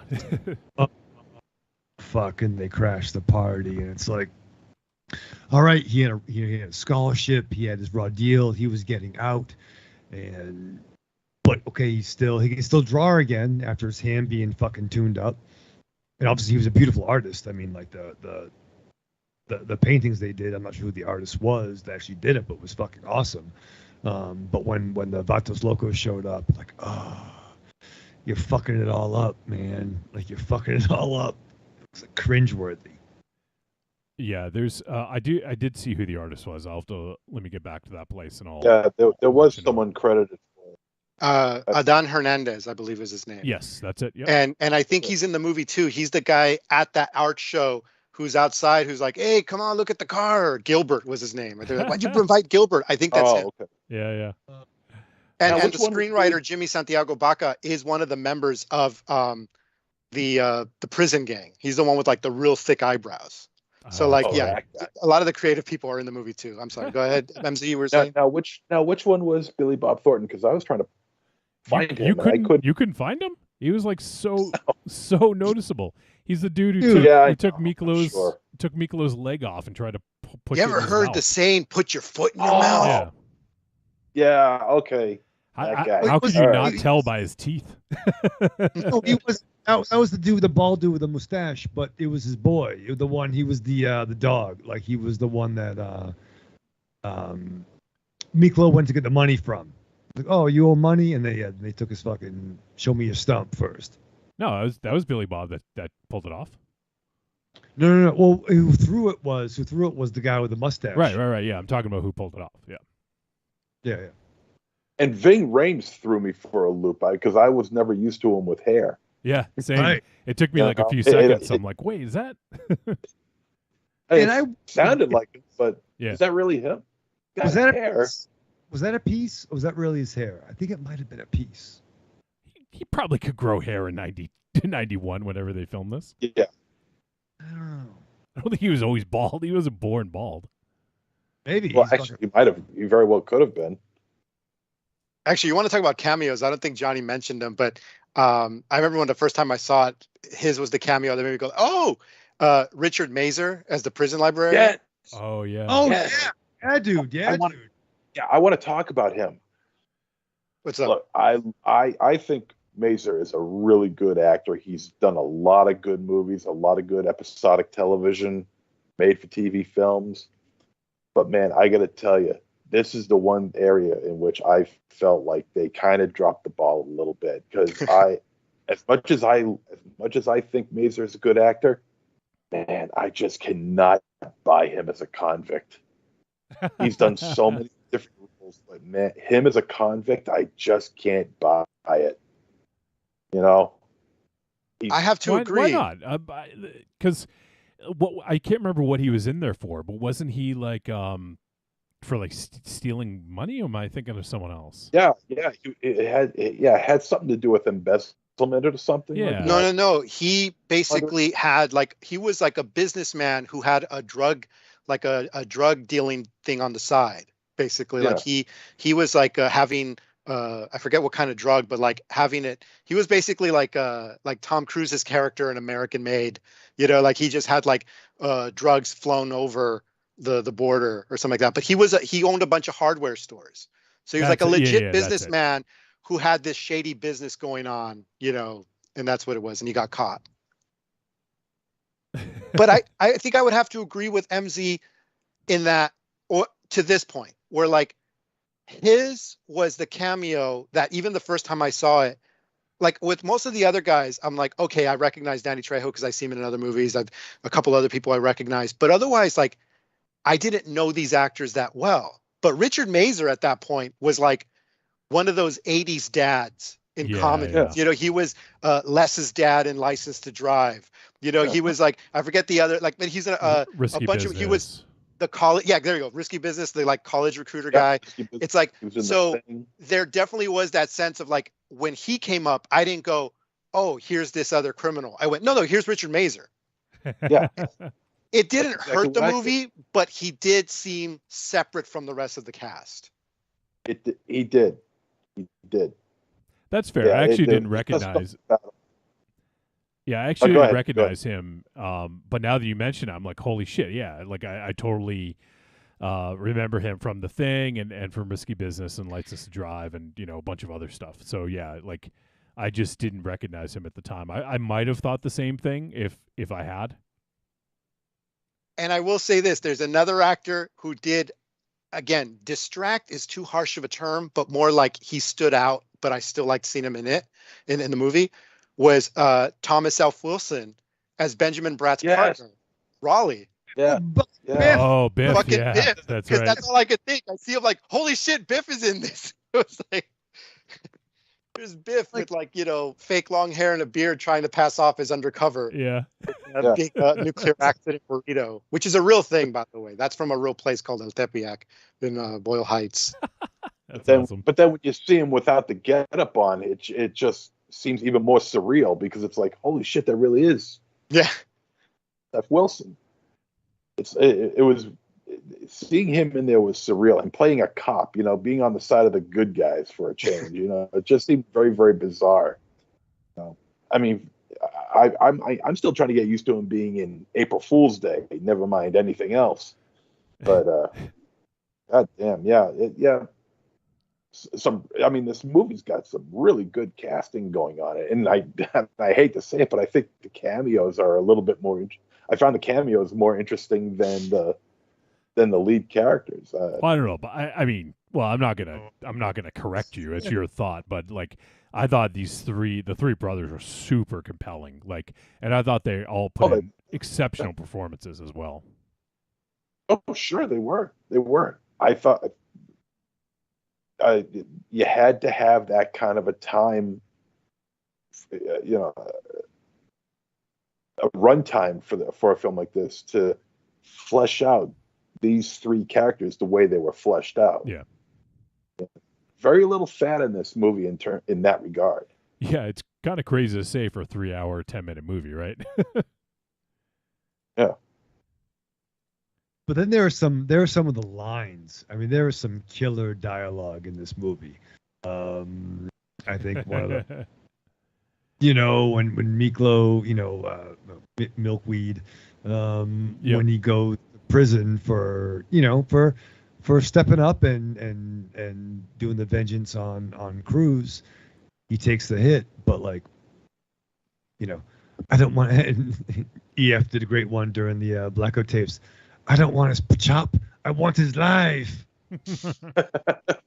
But he's grabbing an apple, so there's always this part of me that wants me to I wish he would I don't want his pork chop. I want his apple. Yeah, that was funny. And the way they framed it and the way he was holding it, I expected him to crush it with his bare hands. Yeah.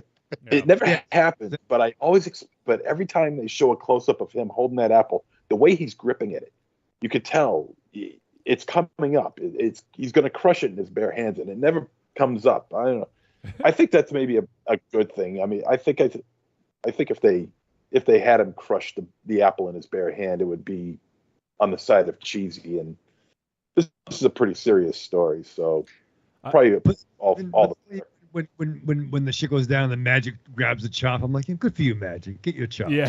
The background, you see him grab it. They only get pork once a year. And to speak on the cheesy thing, MZ just mentioned that, and then earlier, Johnny said the same thing. I feel that is true. Or it's valid. Or here's the thing. So there are people who watch movies in a very, I guess, binary way, which is to say everything has to be a certain way or else that is a negative towards the movie. And what I'm saying is I watch movies. The best way I can describe it is in a non-binary way, which is to say you could make a great movie, a movie that I think is a masterpiece, and you could still have cheesy moments and performances that aren't the best in it. And it's still a great movie. I could still see that, whereas other people would just look at that as flaws. I can accept that. And I totally feel there absolutely are cheesy moments in this movie. And there are a couple line readings that are a little questionable, even from the main characters.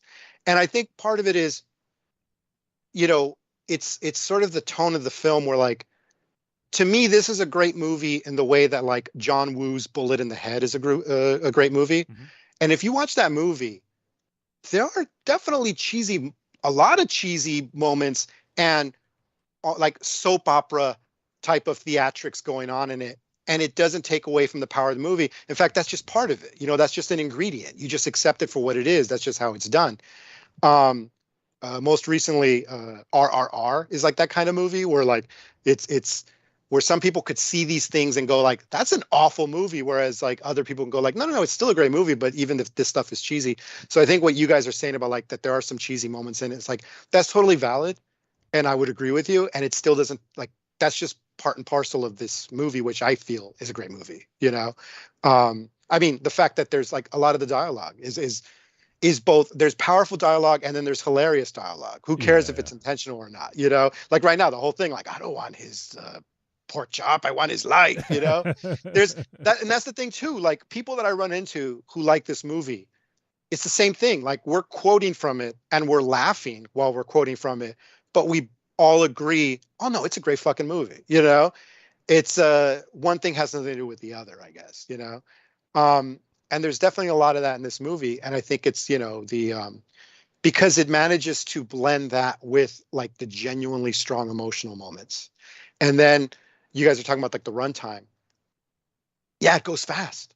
It's 3 hours, even 3 hours and 10 minutes, and I think that's part of the reason why I would over the years find it on cable and I'm able to watch the whole thing, because there really is no fat on this, and it's what I would call insanely watchable. And that to me makes it a great movie. You know, like just that it's insanely watchable. Like is the best way to describe it. Where it's like you could just time goes by really fast. You sit through it and you're enjoying every second of it, regardless of whether some parts might ring a little false or some parts, you know, seem like off notes or something like that. It's like who cares? Emotionally overall, it really works. That's my verdict, I guess. I just somehow went into my verdict. I'm sorry. Anyway, continue.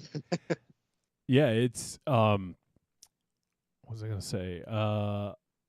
Yeah, and the lines. I mean, there is a lot of really great lines. You guys called out a lot of them, but like I'm sure, I'm sure that people who saw this, I think this is how you guys, Raven Shadow and EF, sort of bonded over it. Is Vatos Locos forever. Like that's like if you talk to somebody who's seen this, like that's the line, right? Or one of the lines.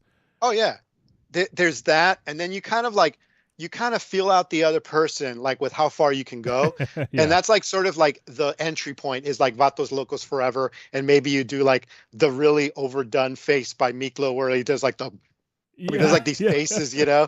And but also, and then like the deeper you could dig in, eventually when you find like someone like you could really pal with, in the case like like Raven Shadow, is like when you start talking about certain characters, such as, and I talked about this on the last Patreon takeover. We briefly talked about this in the last Patreon takeover, but like you have this character who. And let me preface this by saying, yes, I am the guy who could not sit through 14 minutes of dash cam because I thought the main character was deplorable, right? Yeah.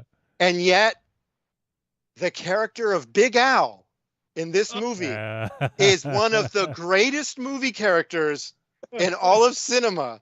This horrifically racist member of the Aryan Vanguard who says, I could probably say half the stuff because of who it's pertaining to, and the other half I would get like massive side eye by Evil Corny, so I'd have to do it behind his back. But anyway, but it's hilarious all the same, and it's just this guy, when they're at the lunch line, and it's just like the first thing he says I remember was like, because we're having pork today, is like this stuff will make you impotent, but you ain't going to no prom anyway.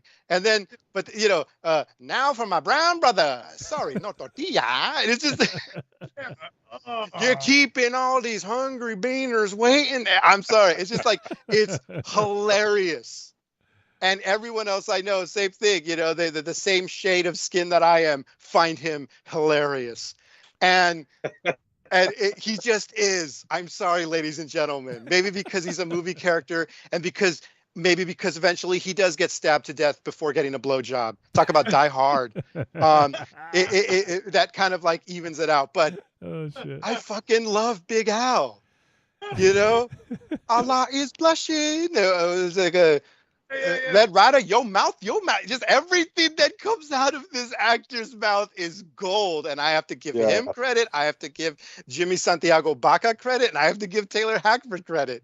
That's just, oh my God, why does this racist guy bring me so much joy? Now I know what a Trump supporter feels like. The Big Al was played by Lanny Flaherty. Yeah. Oh shit, he was in Signs, Miller's Crossing, Waterworld, Cold. He was in Cold in July. He's in a lot of shit. He's such a heel in this movie. He's such a heel. Yeah. Like, and imagine saying those lines on that set with all those cats. Like, there was some big. Half of them being real prisoners, by the way, because they did shoot it in San Quentin with real prisoners. Well, I was gonna say they've all read the script, but yeah, I guess the prisoners probably wouldn't have. But like the actors at least know what they're getting into. But he had a gusto and a passion and a plucky spirit. Racist. He embraced the racism back then.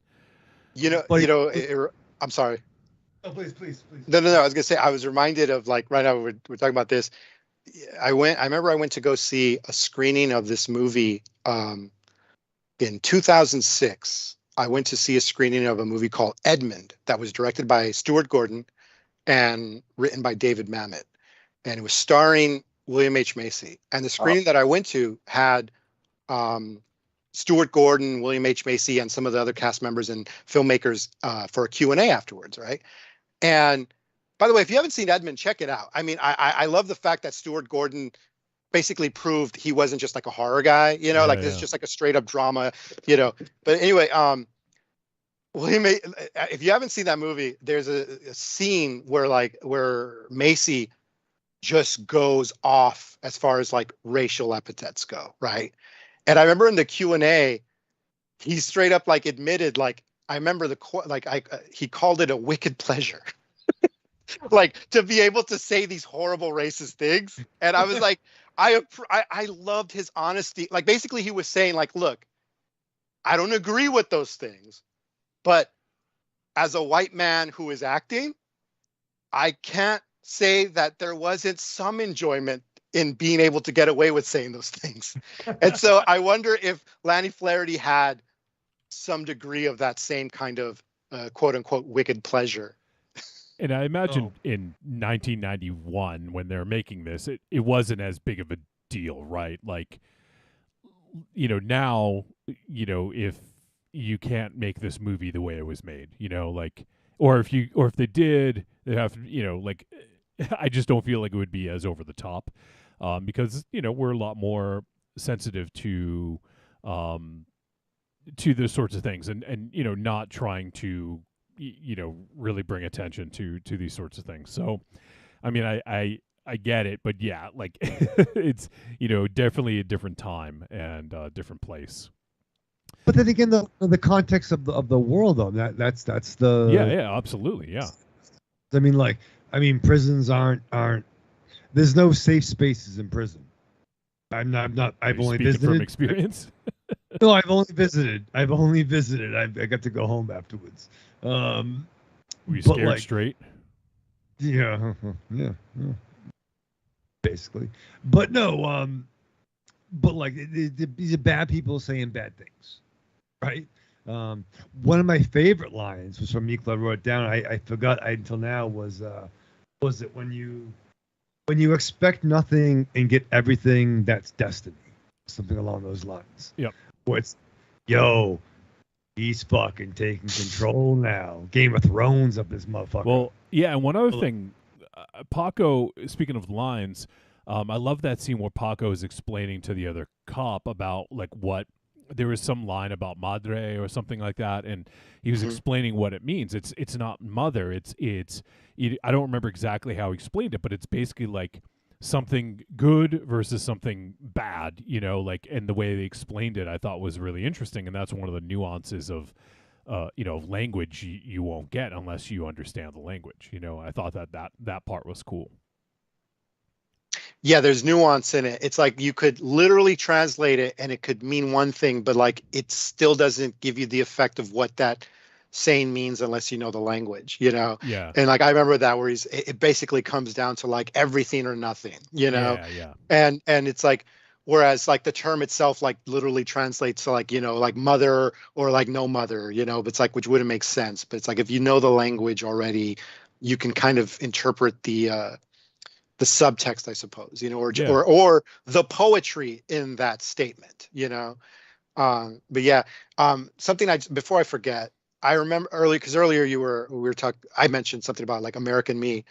So American Me came out like a year before, I believe. And so both films are loosely based on real characters. American Me is closer to that. And perhaps that's why some people involved in American Me got killed.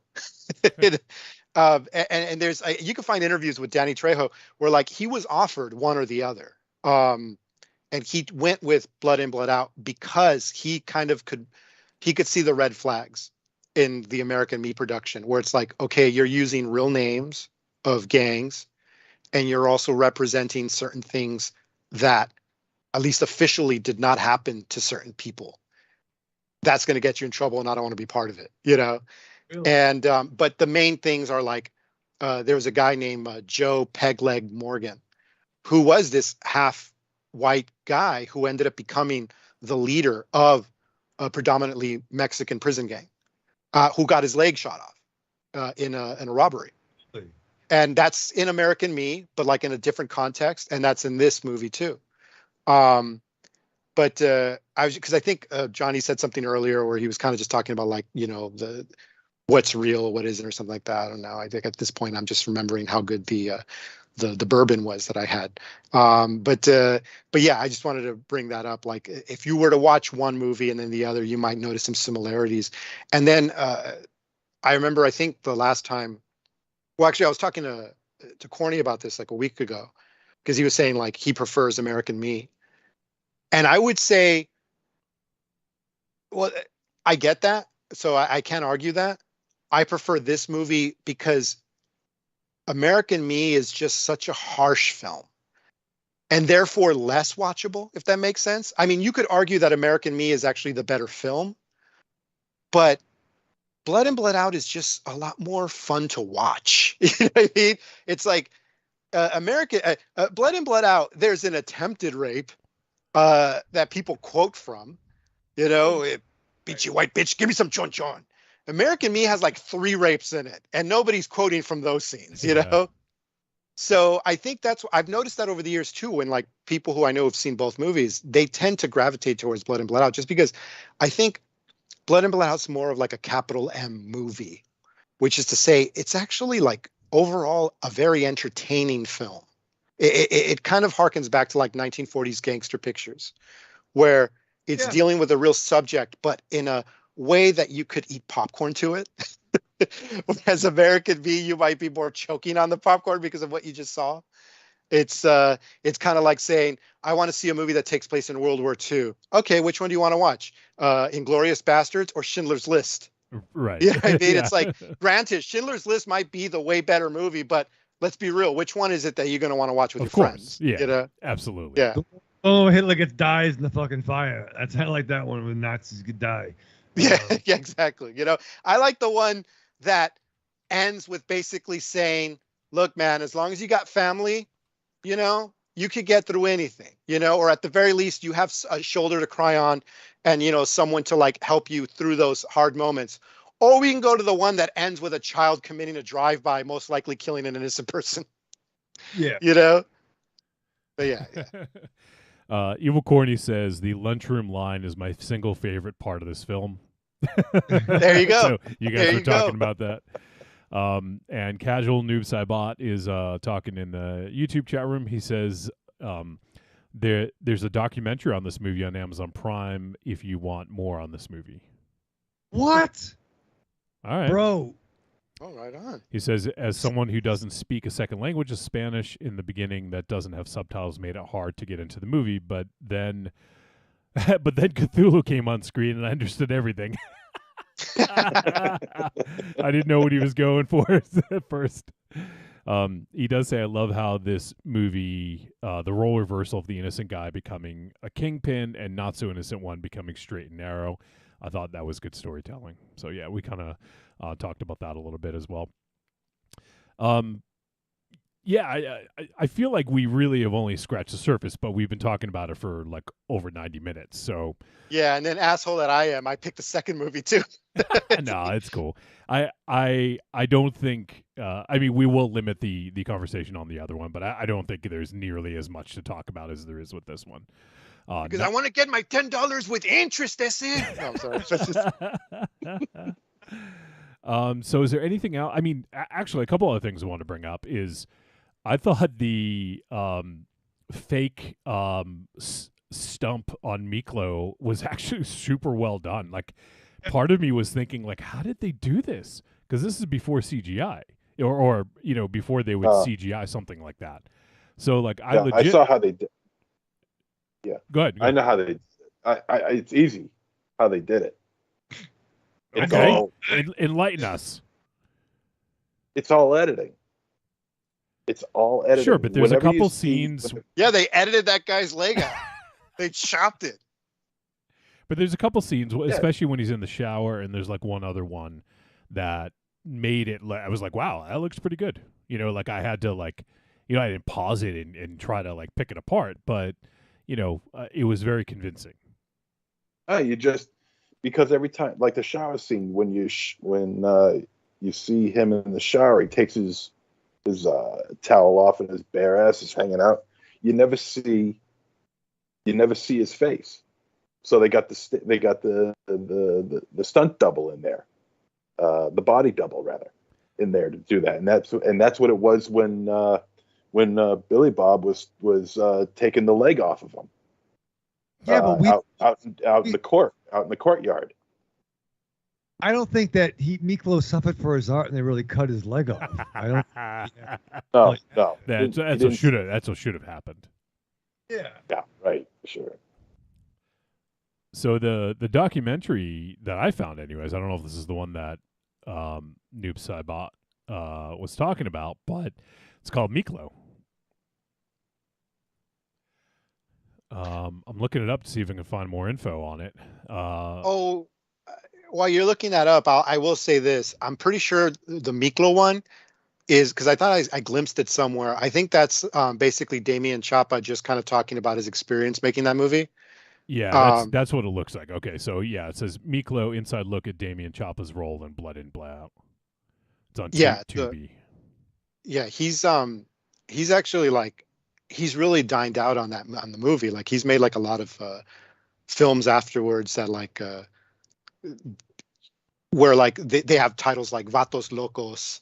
You know, I was just or another one I think was the one that I saw was El Padrino, which is basically The Godfather in Spanish, and that one actually has like a pretty decent cast where it's like Jennifer Tilly plays like his enforcer in that one, and a few other people in that movie. But he's like that's what he's been doing. Like he makes these movies like that are pretty much like kind of cashing in on what is his most popular role, you know, is Blood In, Blood Out. But I'm pretty sure that Miklo documentary is him talking about the filming. Okay, that's what it looks like. Is it he directed it, he wrote it, he's it only well actually I'm sorry, I'm looking at Vatos Locos. He directed and wrote that. And actually the documentary, same thing. It's written, directed, and starring Damien Chapa, and I don't see anyone else on the cast. So it could just be him talking about it.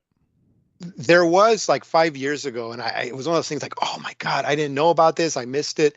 There was an anniversary screening of the film somewhere where like most of the cast was there. Taylor Hackford was there. His wife, Dame Judi Dench. No, Dame Helen Mirren was there.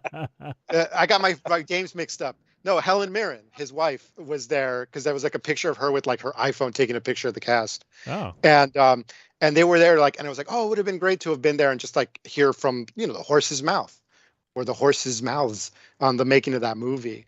But otherwise, I don't know much information as far as like behind the scenes go. Just the DVD comes with like I think like a 10-minute behind the scenes thing.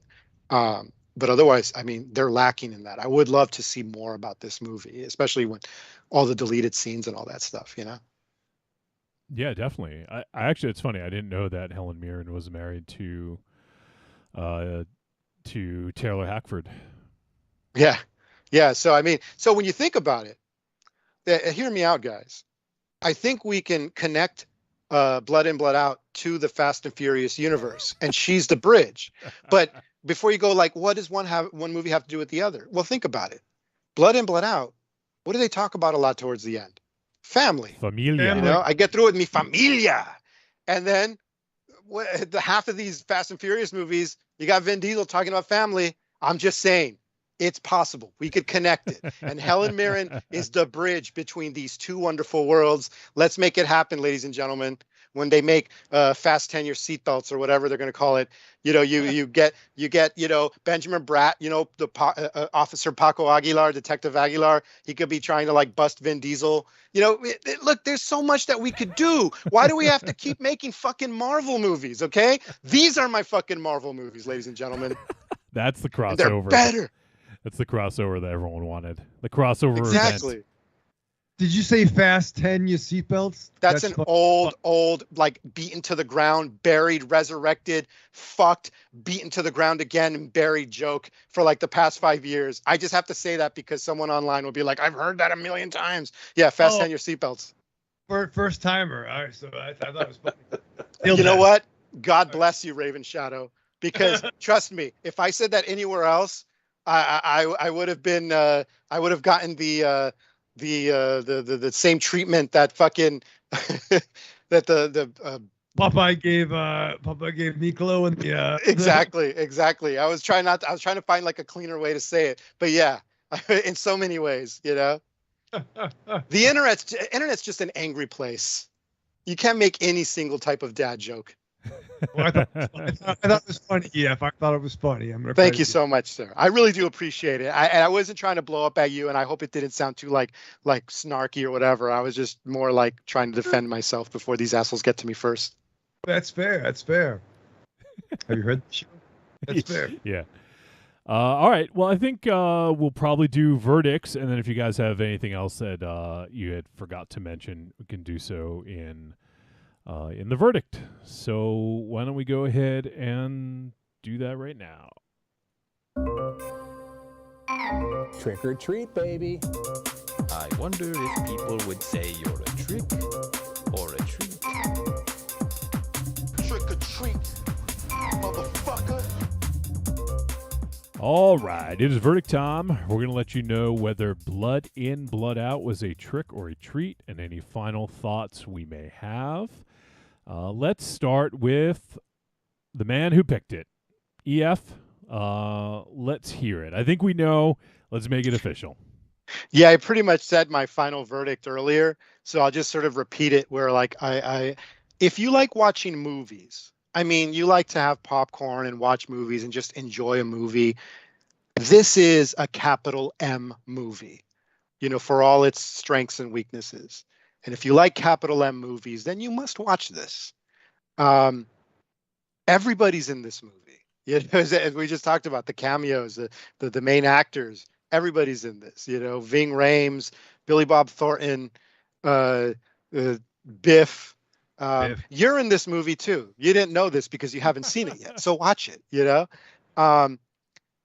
and if Disney doesn't get its head out of its ass and release this at least in like a proper streaming format, so I don't have to watch this YouTube version, which looks great, but had to drop out some of the music because, copyright.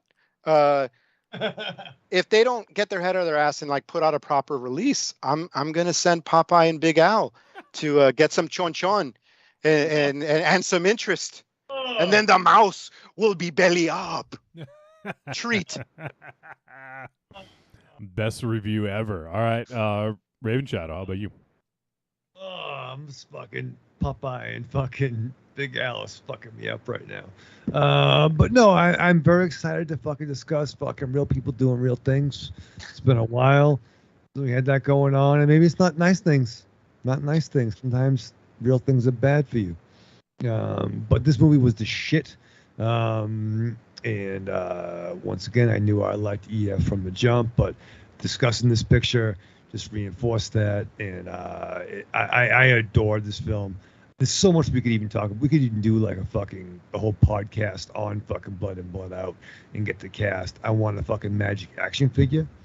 I want a people. You love Magic. Magic is the shit. He's my dude.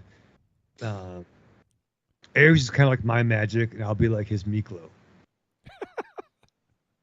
With two legs. What I think about it. Yeah, with two legs. I mean, that's what I think about at night when I'm by myself. But no, EF, I adore this picture. I'm glad we get to show the boys this, and I'm hoping they like it. But yeah, I need this poster. And actually, remember when I showed you those T-shirts online? We got to get those. He's smiling.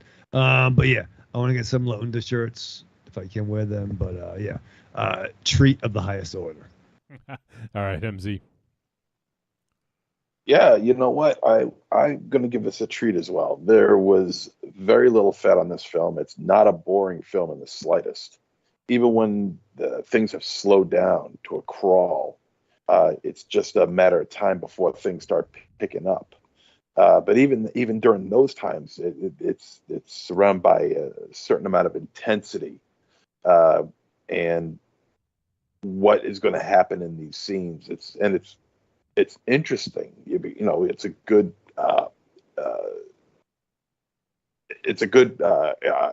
character build of a film. Because the characters are constantly evolving over time, because this does take place over a span of 12 years. I was never bored watching this movie. And it wouldn't surprise, the more I thought about it, it wouldn't surprise me if Tarantino was influenced by this film for the prison riot scene in Natural Born Killers. If he got a little bit himself, a little bit of influence from this movie, as brief as the prison riot was in this film, wouldn't surprise me if he got a little influence from this movie for Natural Born Killers. Wouldn't surprise me in the slightest. And this does seem like the kind of movie he would champion as well, anyway. But it's very well acted, very well paced. The score is fun. The dialogue is fun. And yeah, it's like EF says, it's a complete, it's a serious flick, but it's a popcorn flick as well. And it's one to watch and enjoy. It's a fun, interesting watch. And I'll probably see it again at some point. Not right now, but I'll see it again at some point. Yeah, this is a treat. All right. And for me, yeah, also a treat. I really dug this. And like I said, I probably wouldn't have watched it otherwise. So I'm glad that we did it for the show. I'm glad EF chose it. And I love the performances. I loved the story and where it took the brothers and how it made me feel. Like, there was some heart-wrenching moments. There was some fun moments. And there was just some very uncomfortable moments. But all told, it's a very, very good movie. And I mean, there's not many people I wouldn't recommend this to. I mean, unless you don't like, like prison movies or whatever. Like, I mean, but that's only a part of it. It really spans so many different settings and almost genres as well. Like it is kind of rooted in I guess, sort of like the crime sort of genre, if we're a crime drama. But I mean, it really. I think that's sort of limiting it by calling it just a crime drama. So, but yeah, I thought that this was outstanding, really well acted, really well done, well written, and Gringos Locos forever. That's us. We're the Gringos Locos, except for EF. I'm saying, shut up, Wonder Bread, and this is where you respond with, "Why don't you kiss my enriched white ass?" Oh yeah, that was the best that was line good. for that fucking AV fucking assholes. That was like, yeah, that fucking guy. He sucked. He's great. He's a great heel. I mean, there was some great heels in this movie. Oh man, there was so many. Oh, and just a quick. I don't think I said it while we were talking, but. I loved Enrique Castillo as Montana in this. I thought, like, oh my god! Also, he was fucking great. Like, just such a, I don't know. I just love that character in that role. He's great. And I'm sorry, Raven Shah, I just want to say real quick, like that character. I just want to bring up that scene. One of the most emotional scenes when he's waiting to see his daughter. Oh god! And he talks to that guy and the cellmate. Like that whole sequence is such a nice, sweet sequence. And the way that ends. And I remember the first time I watched it, as he's being stabbed and like he's falling, and he's like struggling to get up. I felt that, and he's just like, oh, like I can't die. And then of course, the cellmate, what's his name, Teddy Wilson, where he's just like, don't forget your smokes. It's just like, now you're gonna join your maker now. Think you can kill my brother? It's like, yeah, you're gonna join your maker. What falls to the floor is his.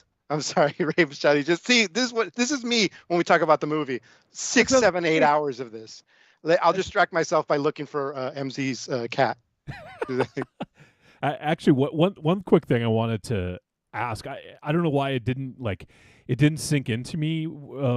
But there's that scene with Magic and with Miklo, where he has the mold for the brush, like the pick, the hair pick. Yeah. Now, I was actually curious so Miklo at first seemed surprised by it. Was he surprised that he kept it, or is it he surprised that he, so I assume Miklo was the one that oversaw that, right? Yeah, he's surprised that Magic kept it. Okay, because I was wondering at first, I was like, wait, did Magic do this behind Miklo's back? That was my first thought, and then I realized, okay, he probably just kept it. Okay, cool. I just wanted to see what you guys felt about that. Yeah. Hey guys, I'll be back in a few minutes. Okay, I just got to take care of something. All right. Evil Corny says Disney needs to release Blood In, Blood Out and True Lies. Damn it. Oh, they own that too? They must. Man, it's like Disney is both giving us everything and nothing at the same time. The fuck, MZ? I want to see your crotch. The fuck is going on here? Can I get rid of his cam? I think he's trying to aim it at a cat, so you can see the cat. I hope he knows what he's doing. It's not one of those situations like like Frank Drebin going to go pee and he left the mic on, and we could hear him pee, kind of a thing, Yeah. Jesus Christ. Yeah, I know. There we go. Yep, we're good. Oh, we're good? Okay, I just fucking finally found the technical difficulties thing because I don't want to see your crotch anymore. I'll be right back. I thought he was back. All right, well. He gave us a little Rufus and Ronaldo before taking a step out. Yep. All right, so that is going to do it for our discussion of Blood In, Blood Out. Let's quickly transition into the next film, and we'll do a little brief discussion here, but I don't think that there's a good amount to talk about here. But next film is Unman, Wittering, and is it Zigo or Zygo? I forget. Zygo. Zygo, okay. Noob Zygo. Noob Zygo? Yeah, Noob Zygo.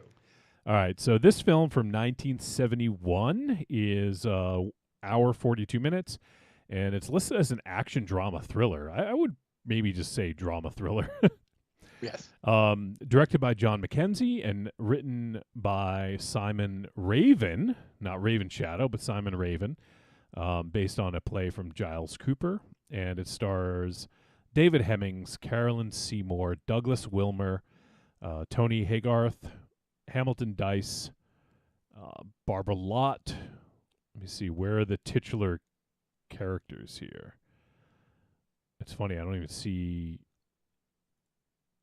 the titular characters listed on the front page of IMDb. Michael Howe is Unman, Colin Barry as Wittering, and no Zygo. Yeah, he's absent. He's absent that day.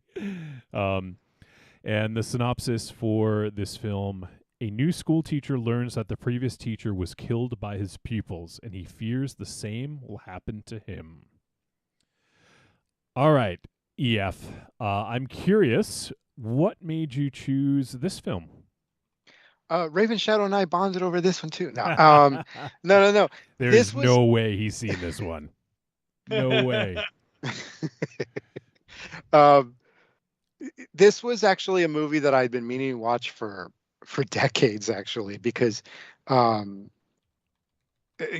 my friend, my Mikla friend was, getting into trouble with all this other stuff, I was like reading Leonard Maltin's movie guide, while I was like in the seventh grade. Yeah. I would buy every year I would buy it and I would read it, even though I would just read the reviews of movies that I hadn't seen. Right. And I remember coming across the review to this movie, and the title intrigued me, and the review was a good review, and it always stuck with me. And because I'm like, what is this? Unman Wittering? And for years I was like, one day I'm going to watch that movie. One day I'm going to watch that movie. It was I never searched it out. It was just a thing like one day I'll be in a position to watch this movie. And when I realized, well, I know half of this Patreon takeover is going to be, I know what it's going to be. It's going to be Blood and Blood Out. What is the other one? And it just happened to pop into my head. And I was like, oh, let me look it up. Is that available? I was like, oh, okay, it's available to watch. You know what? And I looked at I remember based on the review, the kind of movie it's supposed to be. And I was like, okay, I think this would probably fit with like Trick or Treat Radio, and it's also kind of like a movie. It's a movie that maybe they most likely haven't seen. I'm going to pick it. And that's really how I chose it, was that, it was a good opportunity to watch this movie finally. All right. That's a good reason right there. And honestly, I've never even heard of this movie. So for me, clearly haven't seen it then if I hadn't heard of it. So this is definitely a first time for me. How about you, Raven Shadow? You heard of this one? You'd seen this 10 times? Dude, bro, I watch this all the time back. It was on all the days. Flash Gordon, Blood in, Blood Out in this movie. No, I haven't seen this before. So EF, you hadn't seen this either. This is your first time. Your first time on this too?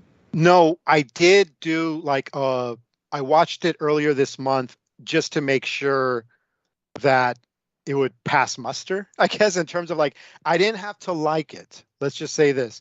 It was more like, okay, is it the movie that I think it is, and that we could cover it on Trick or Treat Radio? And so this was my second time. And there's something that happens near the end that, had it gone a different way, we wouldn't have watched this movie. Thank you. Oh yeah, okay. I think I know what scene you're talking about. Yeah. So it's almost like just because I know, like, I'm tempted to do with like all the other Patreon takeovers do, which is like, hey, let's all watch a movie together, like for the first time.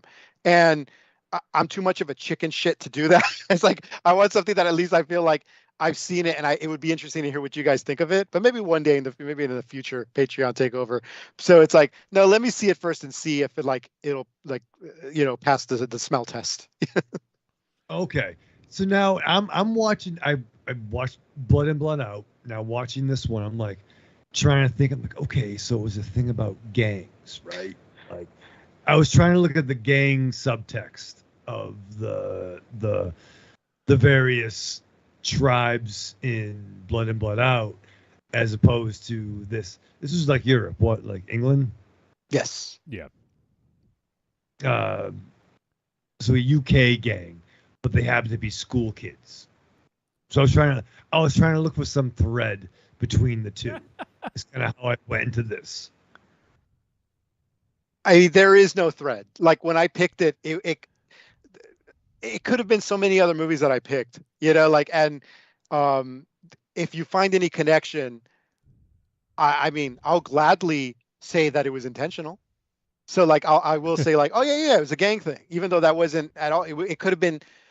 I could have easily, it was almost licorice pizza. You know what I mean? Like, where's the connection there? So, but I'm gonna go ahead and just like, go back and be like, like, oh yeah, it was intentional. Fair. I would have liked to have seen this gang of school kids go against like the Droogs, because they came out in the same year, 71, Raven Right. Shadow. Bro, I was totally having some Clockwork Orange fucking things going on. Yeah, because they were all like fucking Malcolm McDowell's, but like even more assholes. And if you want to make a Kubrick connection, the cinematographer of this movie, Jeffrey Unsworth, shot 2001: A Space Odyssey. Oh, okay. Wait, no. Cool. Wait. And then he went on to shoot Superman and most of Superman 2. Wait a minute. Wasn't Clockwork 74? No, 71. No. 71. But I'm saying the cinematographer of this movie, of Unman, Wittering, and Zigo, a few years before, shot 2001: A Space Odyssey. If we're connecting like Kubrick, like he shot a Kubrick movie. So it's interesting that you were mentioning another Kubrick movie. Yeah. So yeah, MZ's here now. Is back. MZ, have you seen this movie or even heard of it prior to EF picking it? Hell no. Hell no. All right, so no one had seen this previous. Well, EF only just watched it this month, so I guess we'll start EF. So watching this movie, obviously you watch it and then ended up going with it. But was, since you read about this book in Leonard Maltin's movie guide, is it sort of what you anticipated? Was it different? Like, I don't know how long it had been since you read about it and when you watched it, but how did it live up to your expectations? I remember I was in the 7th grade when I read the review, so like it stuck with me. There's a lot of movies that like stuck with me over the years from like reviews that I read from Leonard Maltin. It was the movie that I thought it was going to be, like based on his review. It was that movie.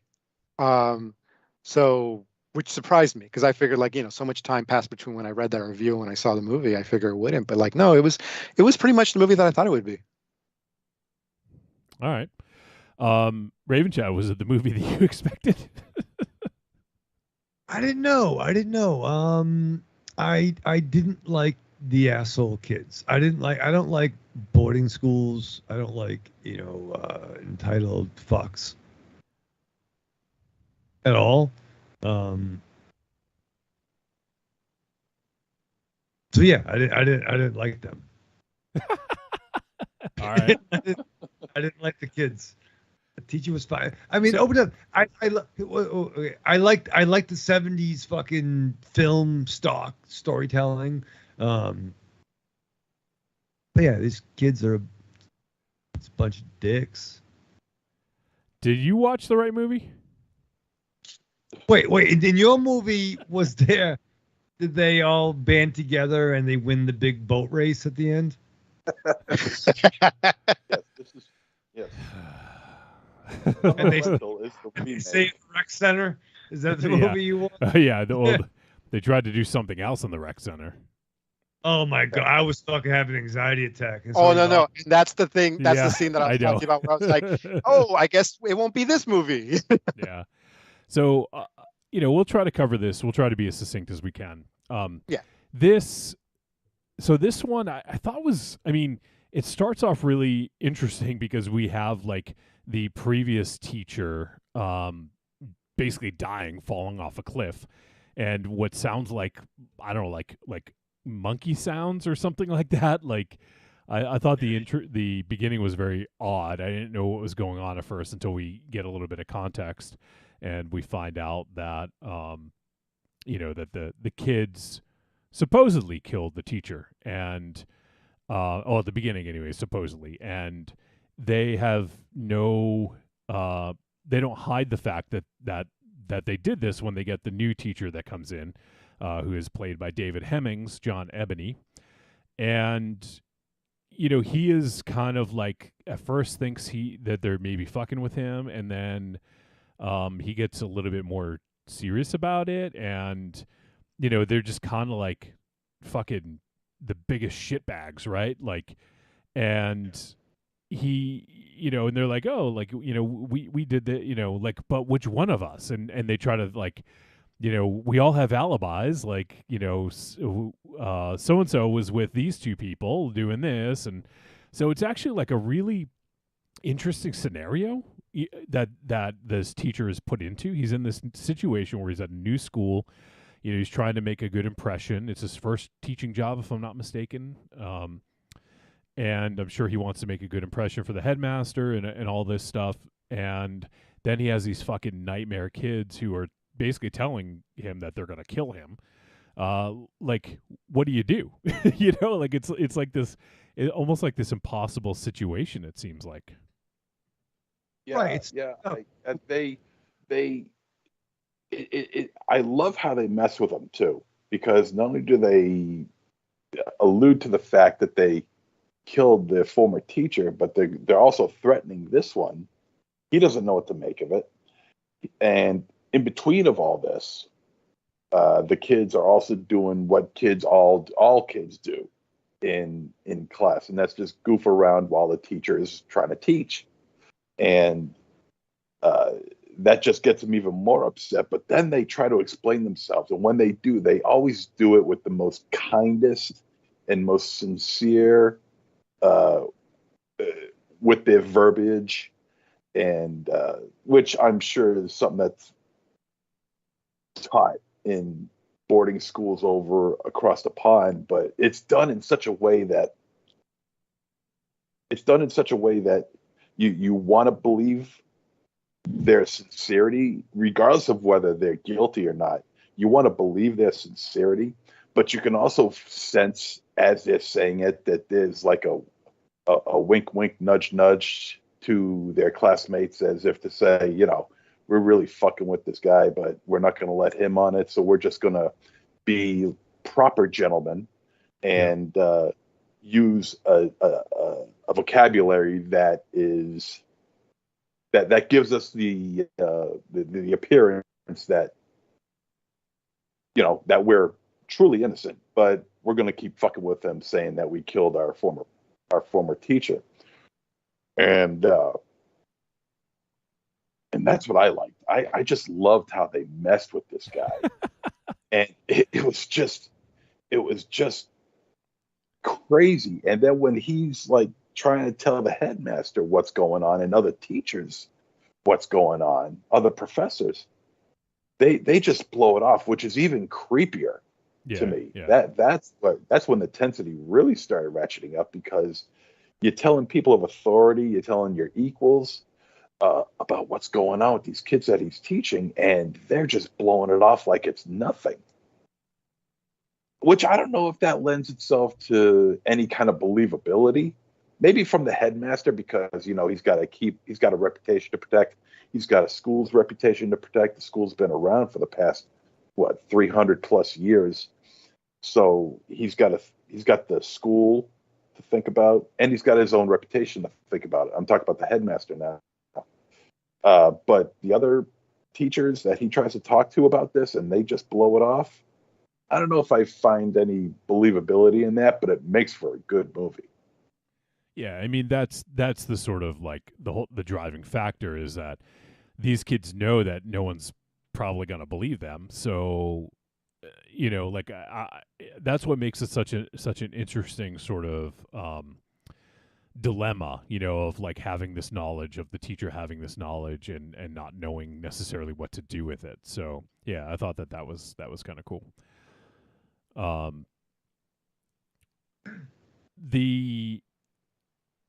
I think for me, like maybe sure, this is a film from 1971. Like this film came out before I was born, like films were different. But after I watched this after Blood In, Blood Out. So definitely different pacing. Like there was, I feel like I would have liked to have had maybe a little bit more, variety in the film, like in what happened. Because I feel like the first half we get a lot of the same stuff. I'm not quite sure what they could have done differently, but for me, like it did create a very interesting sort of situation for Ebony, and just seeing how he deal with it and all that, I thought was really cool. So, I mean, there definitely is a lot of highlights to this, but there's it's not a perfect movie for me. Yeah. How about Rave Joe? You have any additional thoughts about this? Well, I mean, it's obviously it's 71, right? Yep. And it's different. I like the film stock. That was fun. You said that already. Jesus Christ! Did you even watch this fucking movie? What movie? Where was Miklo? You said 70s film stock because I wrote it in the show notes. Okay, well I think you're. So how much did you like it? Tell me, how much did you like the 70s film stock? I like film stock. I'll tell you more in the verdict. But like they were dicks. You either fell asleep during this or you did not care about this movie. I think you're being aggressive. I know, I'm not. I've been talking about movies with you for over 10 years. I know when you're trying to avoid talking about a movie. I think you're showing off a little bit for EF. No, I'm not. Okay, but like these kids were dicks. So like you said that too already. I don't know. Were they dicks or did you like the 70s film stock? Which one was? Raven Shadow. Stop using words you've used before. Okay. No, stop saying the same exact fucking thing you said just like 3 minutes ago. All right. You can't say anything now. Well, let me ask this, Raven Shadow. What did you think about when a bunch of Lovecraftian tentacles came out of Ebony? Yeah. Did you think that was the best part of the movie? That was good. That was a good part. My favorite part. Or when they cornered his wife, Sylvia, and let's not go there. I like when she woke up in that little white shirt I'll tell you that much. So at least he was awake during that part. So he saw bits and pieces of it. That's what we figured out now. You know, I saw it was 2 bits I liked a lot. But this dude was kind of a douche too. Like, you know what? It's all boys boarding school. What the fuck? Don't do that. It's stupid. Okay, I think. Yeah, if I'm gonna have an all boys situation, it better be prison and prison only. Seriously. Actually, we saw a lot of BSOs. I hope they were over 18. There was some boys in the nude. There was some BSOs. You're a big fan of that. All right. Well, I'm sorry. Apparently, everything I say is wrong. So. No, did you like with me? Did you like the nuance in this film, Raven Shadow? I don't know. I feel whatever I say is wrong. I feel like. So you're just not going to say anything. That's convenient. I don't know. I don't want to get yelled at. I don't know. I don't like. I think. I think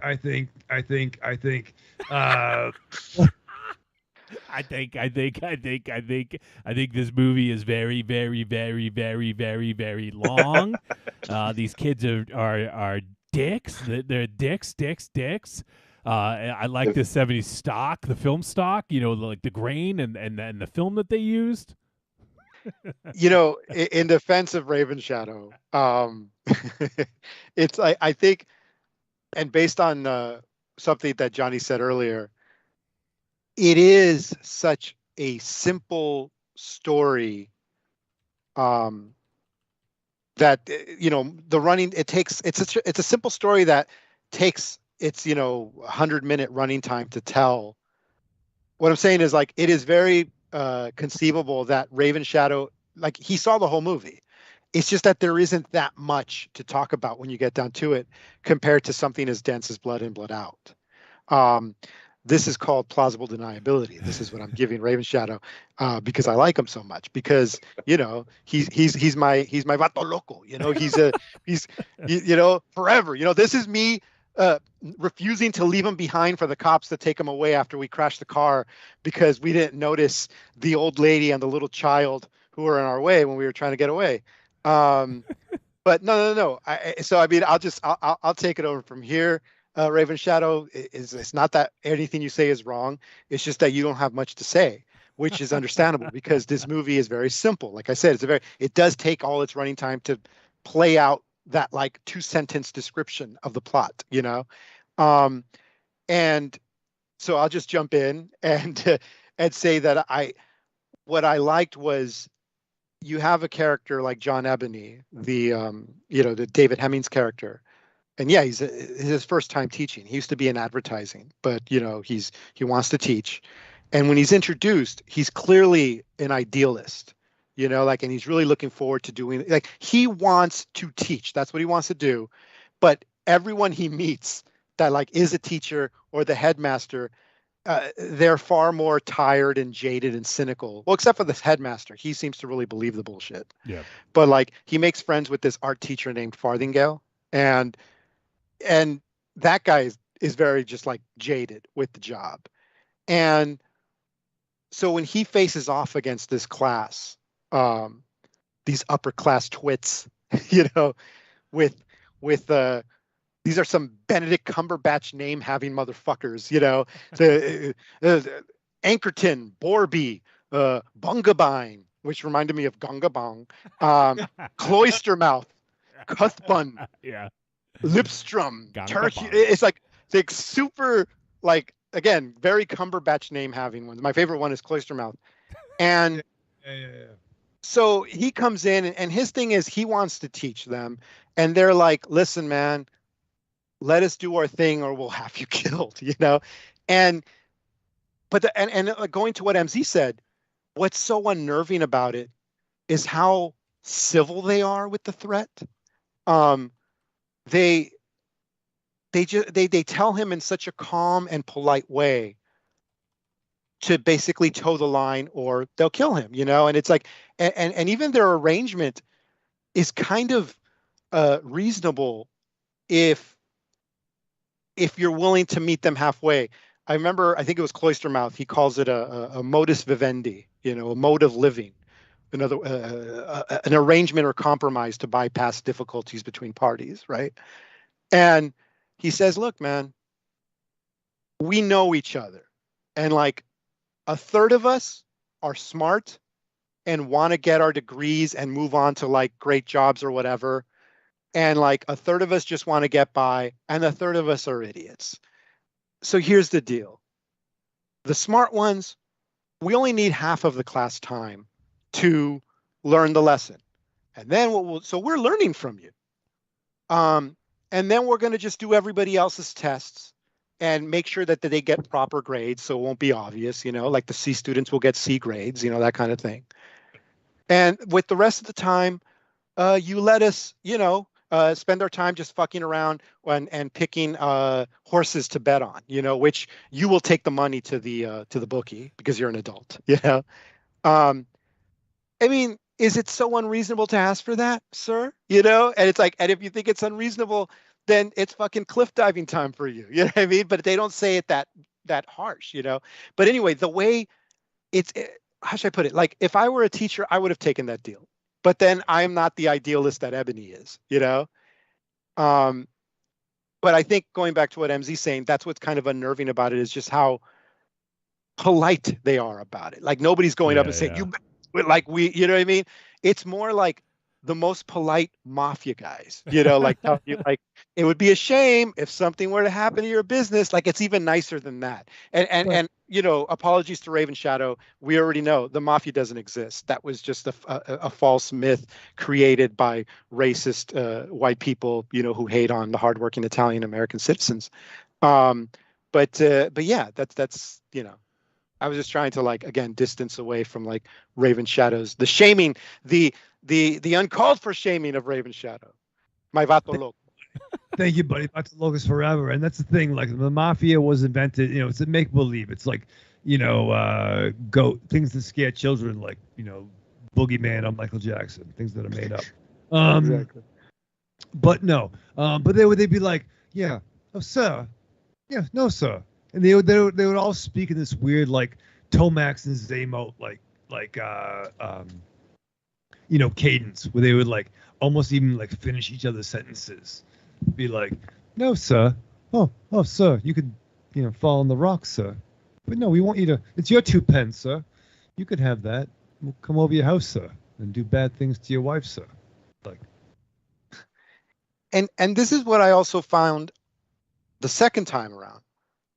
I actually liked it even more the second time around. Oh, spoiler verdict. The first time I watched it as this creepy movie, right? The second time it started to hit me like on an allegorical level. Because when you think about it, what you have is Ebony is an individual against the system, the machine. What I mean is like there is corruption inherent in the system, in any kind of institution, politics, business, law enforcement, the fourth estate, media. You realize there's always a level of corruption. And there's always the occasional person who goes into this institution and is like, no, I want to change it. I want it to work for the better. I want the people to benefit from this thing rather than the people who work within the institution benefiting each other, I guess. And those people get destroyed, So you have this guy, he wants to teach. Ebony's like, because whereas the art teacher, Farthington's like, whatever. He refuses to accept that arrangement at first because he hates the idea of like that these students really aren't just gonna. No, these students need an education, and the students are like, no. This is just the way things have always been, or at least that's the system, the machine. That's how it is in every institution. It's like, this is the way it always is, police corruption. I'm all over the place here, but maybe somewhere along the way you can chisel out a point. But any attempt to improve a corrupt system is met with destruction, is how I feel. You see it in other movies and TV shows. not to say anything about real life, but I mean something like Serpico, right? Al Pacino, he's this cop and he's this idealistic cop, and first day on the job, his older partner takes him to this place where there's like, oh yeah, you get free food here, but Pacino's like, okay, that's cool. And the guy at the restaurant's like, here, have this. And Pacino's like, no, I want a corned beef sandwich.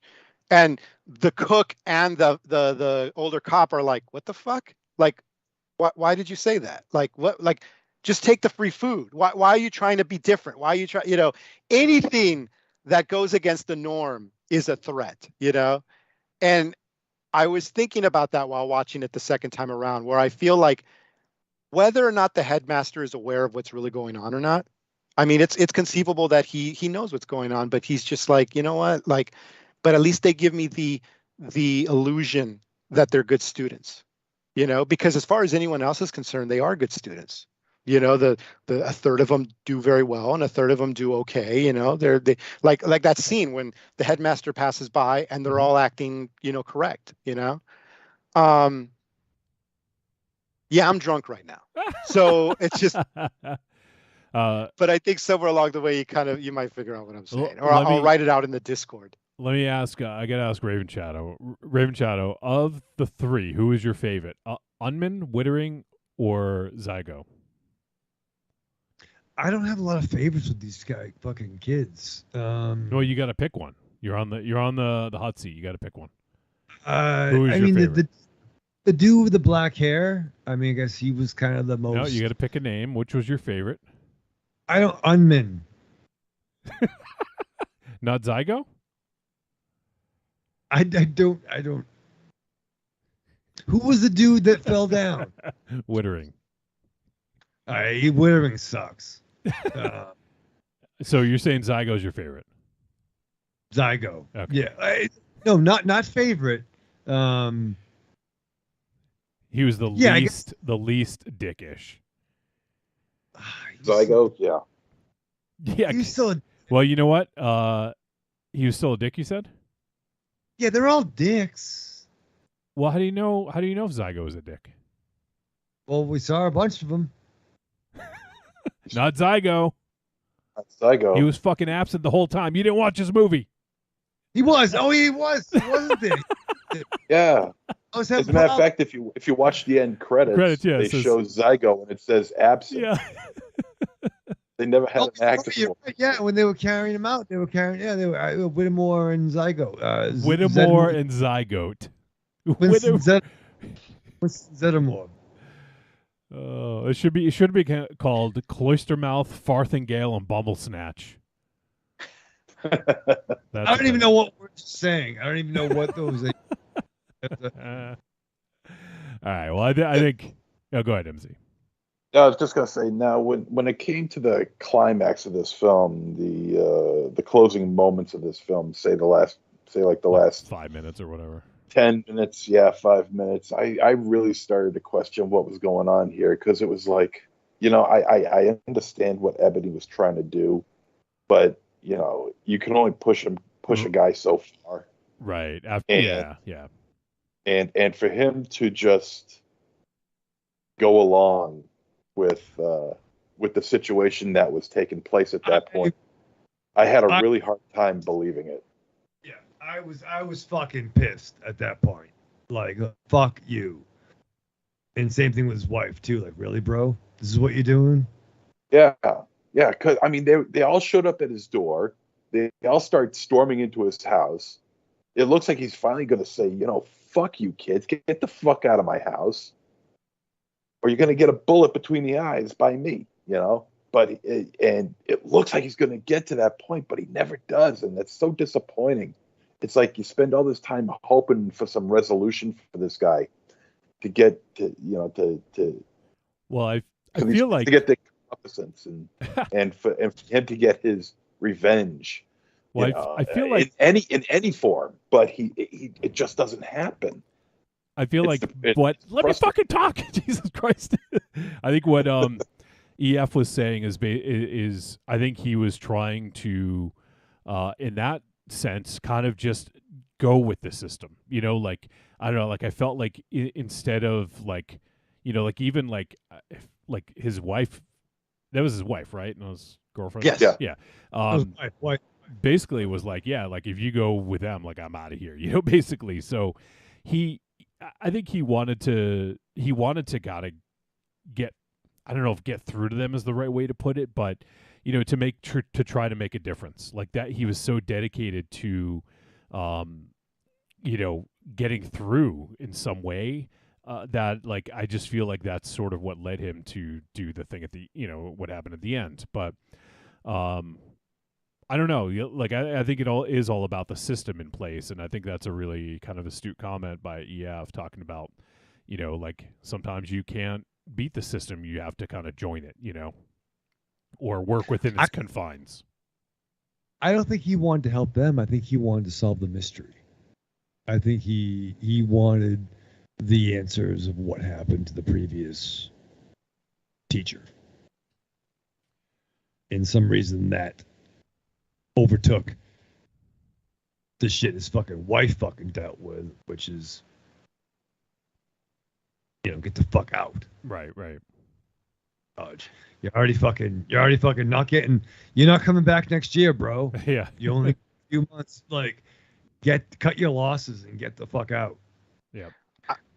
I'm inclined to agree with Raven Shadow because by the time he gets the transfer to a prep school, when the headmaster says, oh, you know what, like, thank you, but we'd rather have someone who's like attended this school to, like, I think that's what he tells him, like, to be the new teacher. So we'll give you a good recommendation. You can go to this prep school. He gives up.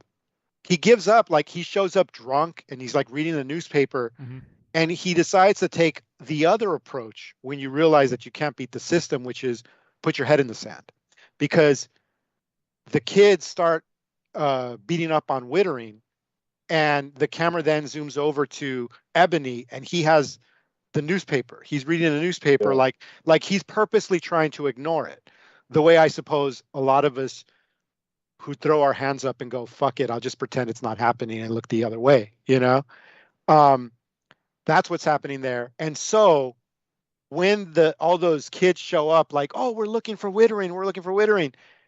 I'm with MZ. I'm like, wait a minute, this is fucking Straw Dogs time. What the fuck is he doing? Like, going with the, like, honestly, that's how I felt. I'm like, no. They tried to rape your wife. At this point, it's like, get that double-barreled shotgun or whatever piece of shit firearm that country allows you to fucking carry, and go to work on these upper-class twits, And instead, he's like, the mystery overcomes that. He has to know the answer to the question, like, okay, who did it? And you know what? That's valid too. But I did feel it was headed for like a conclusion, not unlike the original version of The Vanishing, which basically ends with like, hey, maybe some answers you don't want to get. You know what I mean? It's like, you'll get an answer, but maybe that's all you're going to get. And that's the last thing you'll get. You know what I mean? I actually thought it was going to head that way.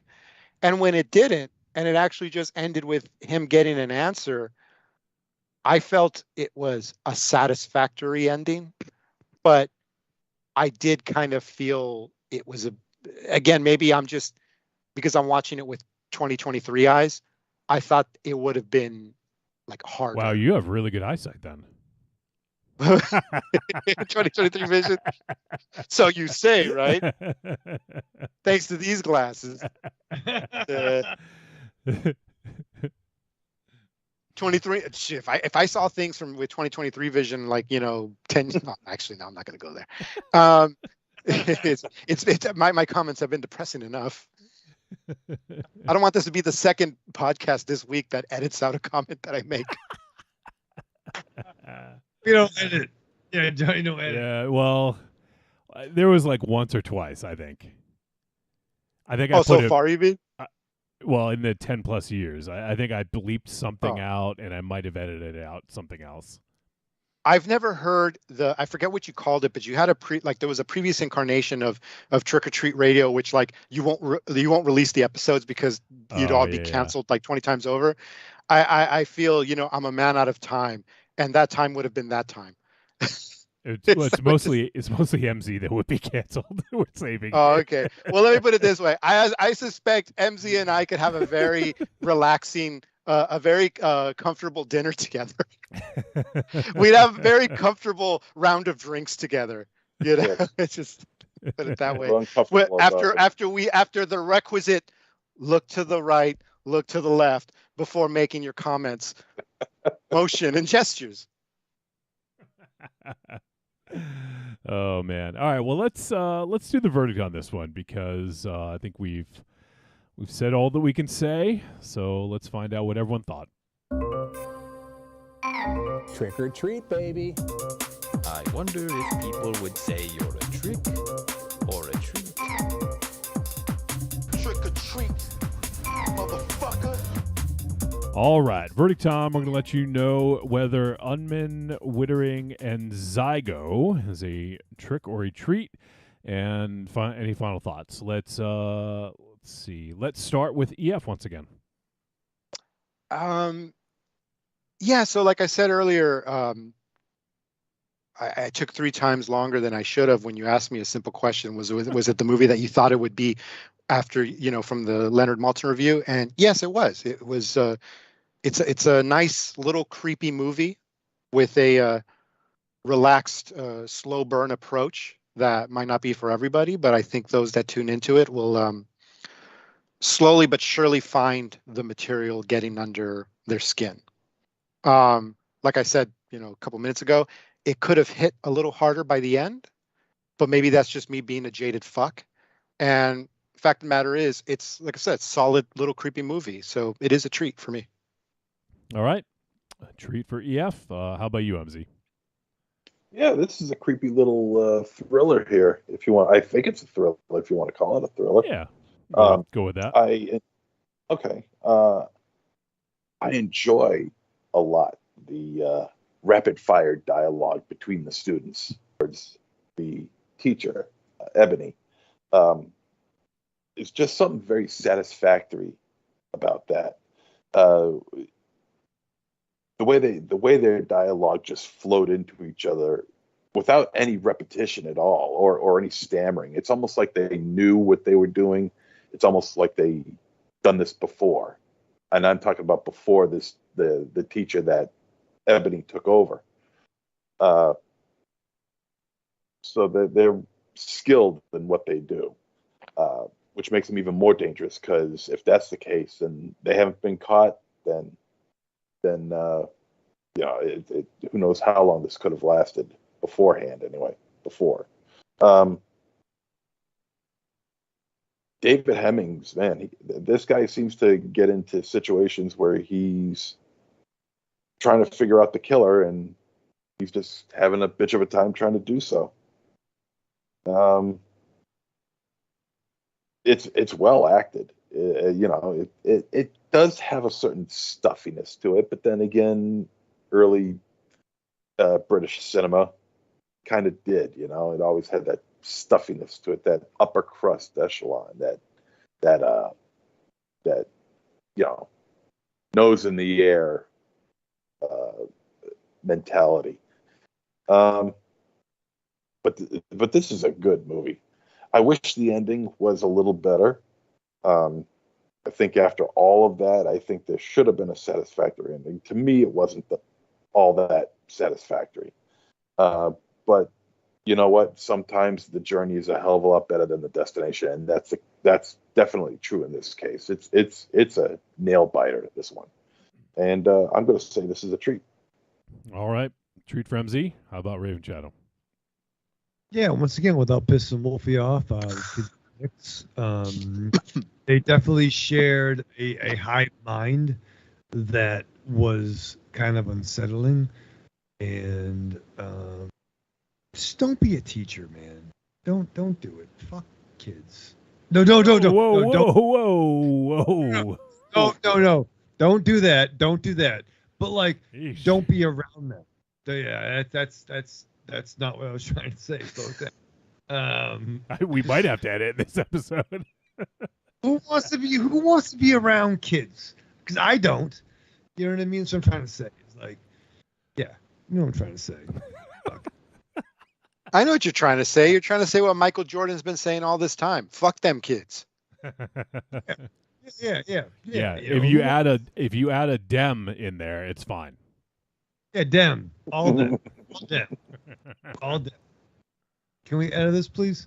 No. But like, can we edit the whole episode out for me? Yeah. Well, let's do it all over, please. And welcome to Trick or Treat Radio. All right, live fast, love hard, survive with the mask on. See you next week. Treat and treat. Thank you very much, ladies and gentlemen. Take care and be well. Yeah. Oh wait, let's get that fast 10 your seatbelt in there joke. Oh no. That's the part I want to erase the most. Can you erase something more than once? Like just over and over and over again? That's fun. This is not typical Hollywood ending. You know what I mean? It's not, there's not like a big, It's not Hollywood at all. Well, yeah. We thought the ending where it was like paid by the grant by the fucking, I don't know, Britain's got problems. You know what I mean? Like, but like, wait, on a scale of like problems, like they're not even close to the problems we have. You mean as a show? As a country. Okay, I wasn't sure as like a collective, as like the four. No. With the, they don't have like 10 shootings a day over there. In fact, they probably don't have 10 a year.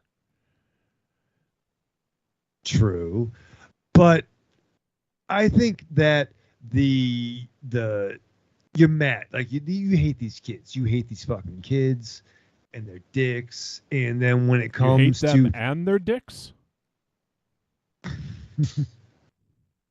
God damn it. But there's a very, very tense scene at the end that you go along for the enemy. You're fucking like, oh shit, what the fuck? It's very, very tense. I'm glad it worked out the way it did. Yeah, someone gets away. That because it was like 1971. I'm like, oh, what the fuck are they gonna fucking do with this fucking picture? You know what I mean? Like it could have went either way on the spectrum. But you know what? The wife was dope. She had the most balls in the fucking movie. She's killer. Give her a spinoff. 50 years later, let's give her a spinoff.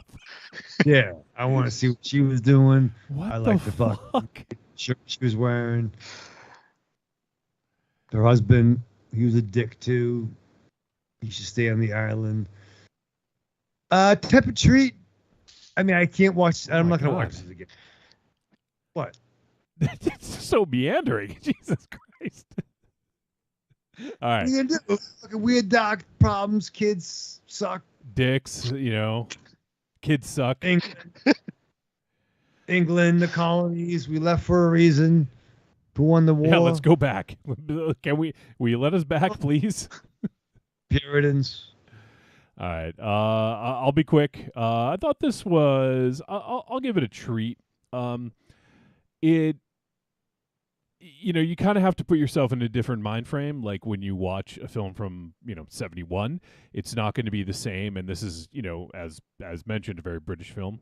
But yeah, I really liked the scenario that they put Ebony into in this, and I thought it was really like this almost like unwinnable situation.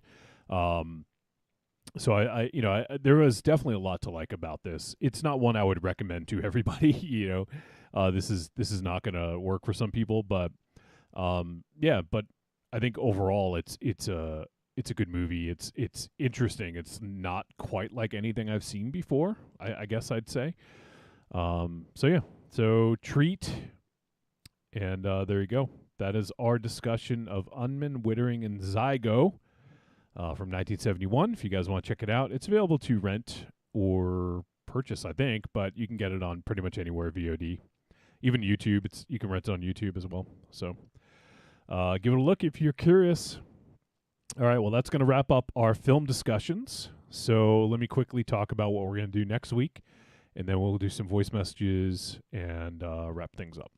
So next week, I'm actually looking forward to this one.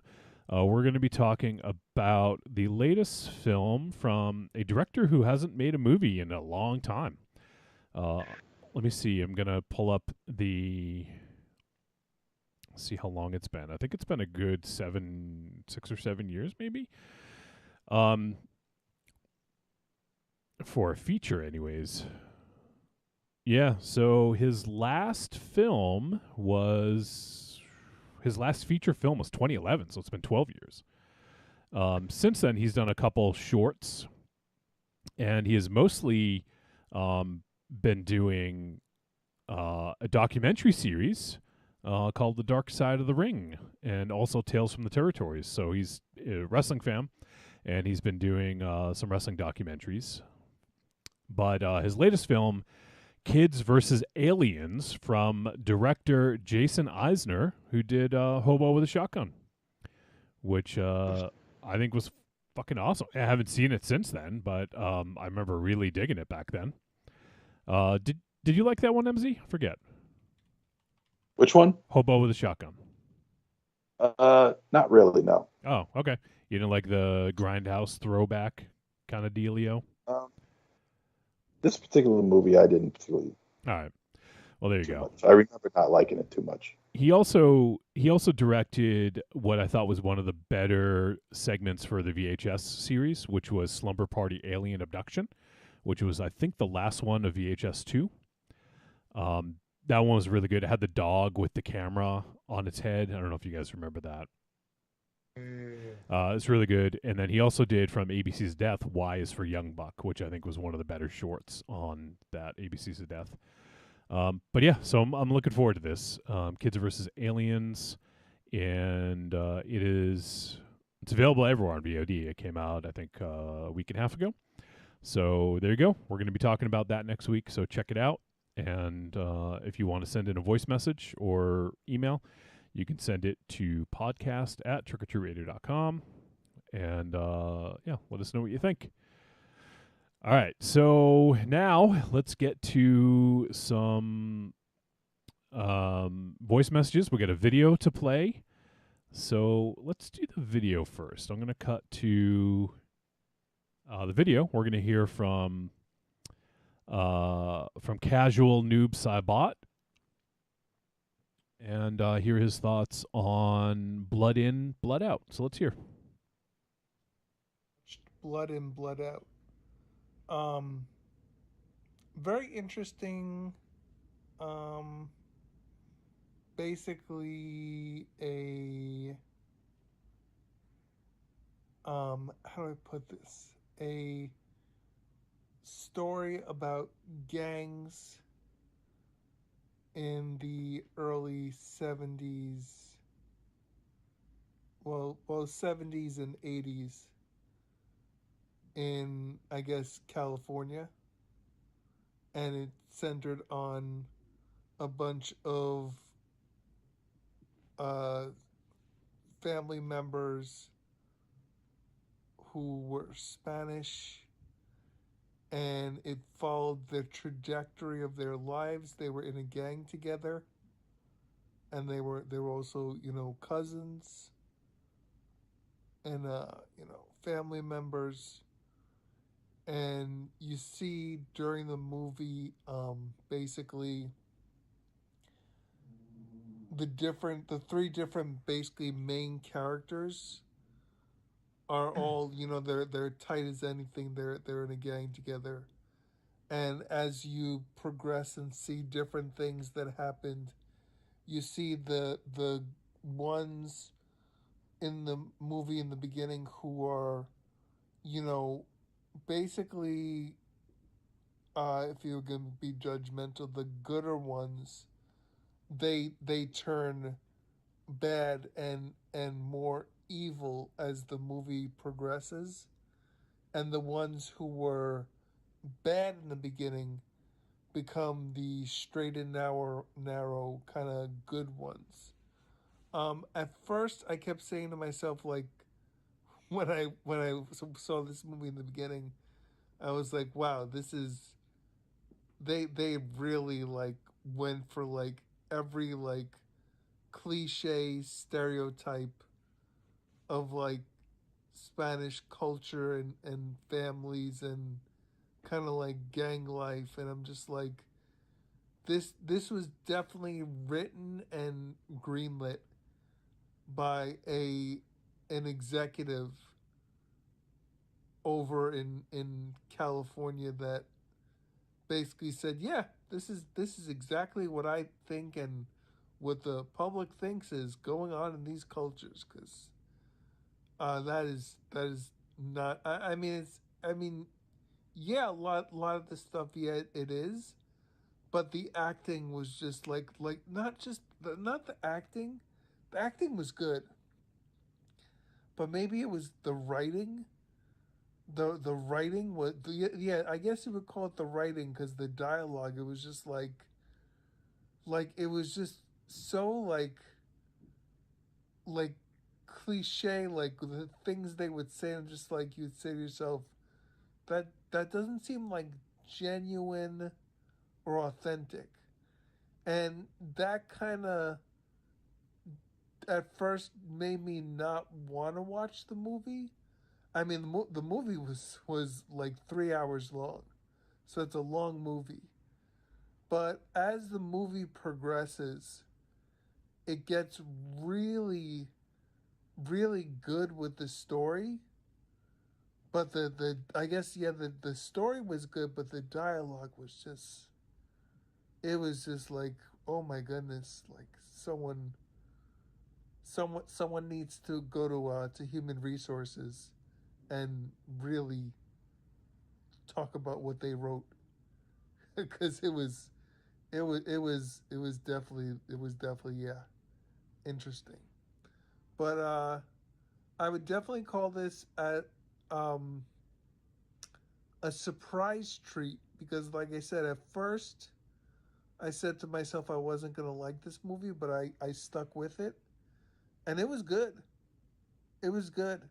Like the lessons that you kind of learn in the movie, they were good. They were very good. So yeah, definitely a treat. Did I say treat or did I say trick? Well, I meant treat. It was definitely a treat, guys. Thank you for suggesting this. Whoever suggested it in the Patreon. So yeah, good review, guys. Have a good one. This is Casual Noob Cybot signing out. All right, casual noob. So, I want to kind of get through these, so we'll be a little bit brief. Oh, it's funny starting to play the next video again. We don't want that. Okay. When I can. So, oh, there we go. Okay. I was sort of like when he was talking about the HR thing. I thought the dialogue was very genuine, and I think we talked about this. EF, and you grew up in that area, and as you said, I mean, you're Hispanic, you have Hispanic friends. Like, this seemed genuine to you, right? Like, is that just a review? Yeah, it's fair to say because half of it felt genuine, but yeah, half of it does feel like it was written by a poet. And so I get what he's saying because some of it is like a little theatrical, but I think that's kind of like the point too. Yeah. And again, like that's what you get when a poet writes dialogue. But then I think what I mean is like the character interactions, the behavior felt real to me. The dialogue did feel a bit, elevated, which is absolutely fine. That's totally fine. I get it. It's a movie. Yeah, and I think what he was saying, I'm not quite sure how old Casual Noob is, but the HR comment, I assume he's referring to some of the language that was used in this. And in 91, when it was filmed, like, this is not really out of the ordinary from what you would hear on TV or movies. Oh no! Like in Living Color had sketches with like that today you could never do, or so it makes sense totally. I get what he means. Yeah. So if you weren't watching TV back then or movies or whatever, this would feel shocking, but it is very much of its time, and and also, I mean, I guess if we're gonna talk about it, like Let's look at like some Quentin Tarantino movies. Like a lot of the language he uses is stuff that you probably wouldn't want to say, nowadays. But especially in Django Unchained, like some of the, it's just of the time. Like those are the words people used. So it's kind of like, yeah, like I get it. Like maybe you shouldn't say that now, but to make it authentic, I think it's trying to mimic some of the slurs and slander you might hear. But it's very weird to believe that people in San Quentin would be worried about the language they use when they're trying to steal somebody's chon. Like they are in San Quentin. Yeah, it's East LA, right? San Well, Quentin San Quentin is the prison. Is a prison. So Well, they're in a very yeah. I guess I'm talking about like I think the film like the gang is like East LA, right? Yeah. But yeah, the prison is mean, San Quentin. You can't. The thing is, you can't begrudge or be upset with any young person who watches something like this and says something like that. Like it totally makes sense. Like I get it. Like if a younger person watches this movie, it's like, and even says, I couldn't get through it because of the language. Let's say it's like, I get it. I totally get it. And I can't be like, oh man, what do you know? It's like, no. Of course they're gonna have problems with it. It's older people, you grow up with that stuff, like I said, Living Color, TV or whatever, stuff like that. The stuff that people got away with, it's crazy. So it's totally a valid criticism, and oh man, I forgot the other thing I was going to say, but basically, yeah. So we'll just move on. I forgot the other part I was going to say. All right, if you think of it, just chime in.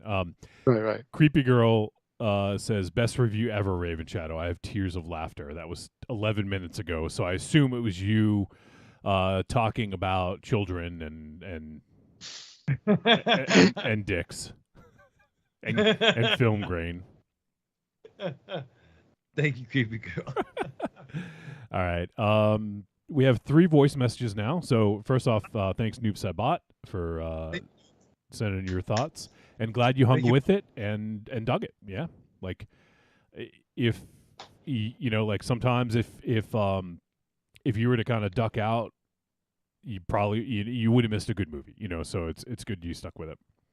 All right, let's hear first from Evil Corny. Hey guys, I didn't see both films this week, but I did rewatch Blood In, Blood Out last week. I love that film. I think me and Raven Shadow have talked about it also in the past. I'm glad that EF chose this. One of the things that stood out this time watching, and it always trips me out watching, but first day in prison, the whole lunchroom line and all the racism that was happening in that lunchroom line is just mind-blowing to me. That scene is just like the funniest thing to me. Yeah, but you all have a good one. Thanks for picking this, EF. You all have a good one. Evil Corny out. All right, Evil Corny. Thanks for calling in, buddy. And I don't think I need a wellness check this week, but you can always just shoot me a message if you want. Yeah, that whole scene is ridiculous. The lunch line. We already kind of talked about it, but yeah, it's ridiculous. All right, let's hear from Double D. Let's see what he's got to say. Yeah. What's going on, Trick or Treat peeps? It's your boy Double D here. Hopefully everyone's doing well this evening. I know I haven't left a voice message in a while, but obviously I couldn't resist leaving a voice note for this masterpiece of Blood In, Blood Out. Awesome pick, EF. Obviously, this is one of my partner DT's favorite movies, so I couldn't resist leaving a comment. Say what you will about this movie, but it came out in '93, which was around the time that Menace to Society came out, a couple years before Boys in the Hood. So I thought it was going to be this type of like a Mexican Chicano gangster type of movie when I first saw it many years ago. But it's actually surprisingly very deep, and the plot length really makes it feel a lot more epic. You know what I mean? So at first glance, it feels like a TV movie. You start off with a sunny day, somewhere like East LA. You have this guy coming, greeting everyone in Spanish. Colorful Mexicans all around, and then after a while, the plot expands a little bit more. You find out that this white dude that comes to greet his Chicano friends is a half-breed American Mexican who wastes his white father, and there's a lot of complexities to this this movie. He's on parole, and just as when you think the movie's like getting started, I mean, it's not even anywhere near done. It's pretty epic. I think the scope of it actually and stuff, and having seen a young Benjamin Bratt there, Delroy Lindo, and Victor Rivers, who I don't think there's any Mexican movie without Victor Rivers, and each of the lead characters is being carefully sketched and then transformed by the story. I think the ending most of all explains the feelings, the reality of the people involved. I mean, there were criticisms about this movie that it was overrated for whatever, overacted, pardon, but I think it's actually a very enjoyable movie. So it's not a masterpiece, but it's a movie about the truth of people in those times, and it's well done. I mean, I think truthful films are more and more scarce as time goes by. So if you find the time and mood to watch this Mexican biopic, I don't think you'll be disappointed. So great pick, EF. Once again, I'm curious to hear your guys' thoughts. And yeah, that's about it. Looking forward to the show tonight. Double D out. All right, Double D.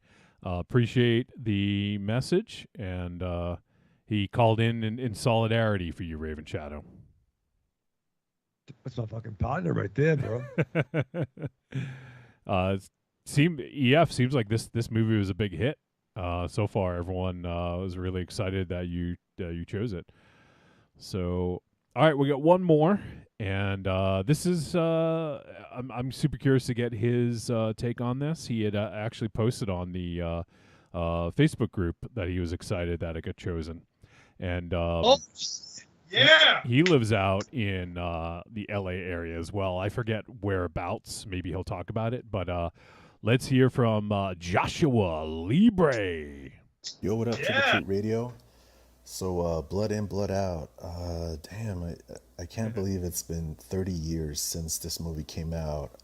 Yeah. And thinking about it now, I feel like this movie is, it's kind of a miracle that it exists and that it was released the way it was, because, when you think about it, back in 91, 92, whenever this movie, was being made, this is basically a Disney release through the Hollywood Pictures banner. And, at the time it has no stars, it's rated R, it's violent, it's 3 hours long, it's very specific and regional in terms of the subject matter. And Disney is like, yeah, let's greenlight it, let's release it. I don't know, that to me, I feel like that hasn't happened since, I think, especially when you think about movies that are released in theaters nowadays. So I've always, watching it now, I was just thinking about that. I'm like, God damn, I can't believe they made this movie, but yeah, I saw it when it came out on video. It stuck with me, at 10 years old. It's got so many memorable scenes and memorable characters and crazy lines of dialogue. I mean, the Popeye character is an insane character. Oh, yeah. The Big Al cafeteria manager in prison, that's an insane character, it's crazy that, Taylor Hackford directed this movie, which kind of blew my mind because, he's a solid Hollywood director. I mean, he's done so many good movies. He did Ray with Jamie Foxx, Officer and a Gentleman with, Louis Gossett Jr. and Richard Gere, and he directed one of my favorite movies from the 80s, which was White Nights with Gregory Hines and Mikhail Baryshnikov. Oh, shit. So, yeah, Taylor Hackford, I mean, shout out to him, but yeah, and also there's like so many notable actors in this movie. You got, besides the main leads of Damien Chapa, Jesse Borrego, and Benjamin Bratt, you got Delroy Lindo, he's like one of my favorite actors. He doesn't get the roles that he deserves, but whenever he gets a role, he makes the most of it. You got Billy Bob Thornton, Ving Rhames. You got Thomas Wilson from Back to the Future. But yeah, this was a highly enjoyable movie. I could rewatch this pretty much anytime. It's one of those movies like, at least to me, like Goodfellas, where it's like this big, sprawling, story with a bunch of memorable scenes, and you can it's highly rewatchable. But yeah, I was glad you guys picked it. A great pick by EF. Shout out to EF. And glad you guys are covering it, and can't wait to hear what you guys think about it. And I want to ask you guys a question. If they were going to remake this movie and they had to cast members of the Trick or Treat Radio crew, which characters would you play in the movie? Oh, shit. That's my question for the week. But anyways, thank you guys for the time. Have a great show, and talk to y'all later. Bye. Well, first off, it's fucking great to hear from you, Joshua Libre. He calls in a little bit on the Star Wars podcast as well, so it's like I feel like it hasn't been as long since I've heard him, but it's always great to hear from him. He's such a great dude. But so let's not forget the question. I think it's a great question. But I mean, he brings up some really great points in just kind of talking about it and how it's crazy that it got made, and and all this. And one thing I just actually noticed when I was looking up something when he was giving his thoughts is that this movie actually got its a release almost 30 years ago to the day. So it's kind of funny that we're covering it now. It first got a limited release February 5th, 1993. So in just about, like a week and a half, this will be 30 years old. It got a wide release on April 30th. So, I mean, that obviously is a little bit more down the road. But yeah, if we're counting the initial limited release, this is almost 30 years ago to the day. So I don't know if you knew that going in, EF, but I think that's kind of a cool thing. No, I mean, I didn't even think about the fact that, I mean, I barely can acknowledge that it's 2023. I don't want to acknowledge that it's been 30 years because, I still want to fool myself into thinking that I'm 25 years old. And any reminder that says otherwise is, goes into the memory hole. Yeah. And also, looking at the Wikipedia page, it says the budget was $35 million. I'm not sure if that's accurate, but if it is, this would be considered a at least theatrical failure because it only made $5 million. So it's unfortunate, but I think it was a byproduct of the times. The things that we talked about. It kind of stayed on the shelf for a couple years. Disney didn't know what to do with it. They were a little afraid to release it, maybe, and all that probably didn't really do it any favors. So, yeah. So there you go. All right, now EF. I want EF to answer the question that Josh asked. If you were to cast the hosts, we'll just do the three of us since there's three brothers and Aries isn't here. So if you were to cast the three of us, how would you cast us in these roles? Well, I kind of cast it earlier when we were kind of talking about it. I kind of said, I kind of put, although in my version, it was like I was in, I was in La Onda and Evil Corny was in the BGA for obvious reasons. Yeah. And, and you and MZ would have been in the Aryan Vanguard. And so, okay, I guess it would, well, I'm still sticking with Miklo Ravenshadow. I still think that's how that would be. I'm thinking, as far as the brothers go, okay, who's the Cruz and who's the Paco? I suppose Johnny's the Paco and MC's the Cruz. It would have to, that's how it would be. Huh? Thanks a lot. What are you talking about? Cruz is the one. Like, look, all Cruz has is a nasty heroin habit. Otherwise, he's doing all right. I mean, he's still working as an artist, I mean, he didn't. Even though Paco says otherwise, he didn't really piss his career away. He's still painting. He's just hooked on smack. And I suppose we could replace smack with I don't know, trauma movies. Butt crack. Fat guy goes nutsoid. Instead of smack, it's butt crack. It's butt crack. Instead of smack, it's butt crack. There we go. Hooked on butt crack. Hooked on butt crack. There you go. But it's gonna be that, So and I'm guessing Johnny, was probably an asshole in his younger days, but now he's straight and narrow, like Paco. And of course, Raven shadows Miklo. Miklo's got to be X. I don't know who the cat would be. I don't know who MZ's cat would be. I'm trying to think. It'd be Popeye. It would be Popeye. There we go. Give me some chon. Yeah, because you know what? Earlier the cat was trying to get some chon from MZ. It was. The cat just jumped on him and attacked him and started caressing his head against MZ. And I was like, why don't I have a cat? Because I can't deal with the heartbreak. But that's a whole other story. There you go. Give me some chon, says the cat. Give me some meow meow. And maybe MZ's dog is Big Al. There you go. He's just MZ's dog's just some asshole racist. Oh no. Some white postal postman is walking down the street and MZ's dog looks over and say, there's a ray of sunshine down there, whatever. I don't know. And then I'll play Miklo. I think Wolfie would be a great Paco. See, I see MZ as either Big Al or the guard with the weird hair lip.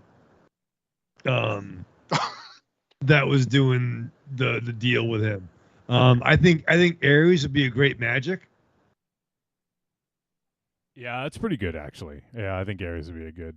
Oh yeah, Ares has great. Get the fuck out of here before I make you my bitch. Type of energy. So that's He has that kind of energy. Yeah, so he would say that when we would go camping. Jesus. All right. And I would be Biff. I would be the Biff, whoever Biff plays. That would be my character. What am I, Dick Asshole? Is that my name, Dick Asshole? That's all you call me, Dick or Asshole. And I'm eating donuts all the time. And I've had that big giant burrito from El Tepeyac. That's an actual place. That's an actual burrito. Well, there you go. Yeah. Was he wearing a Chicago Bears jersey at one point? He is wearing a jersey, but I couldn't recognize what team it would be from. Oh, it was the Bears. It was the Bears, right? It was, yeah. In LA. Sure. All yeah, right. but there's always that asshole who's got to be a fucking Dallas Cowboys fan.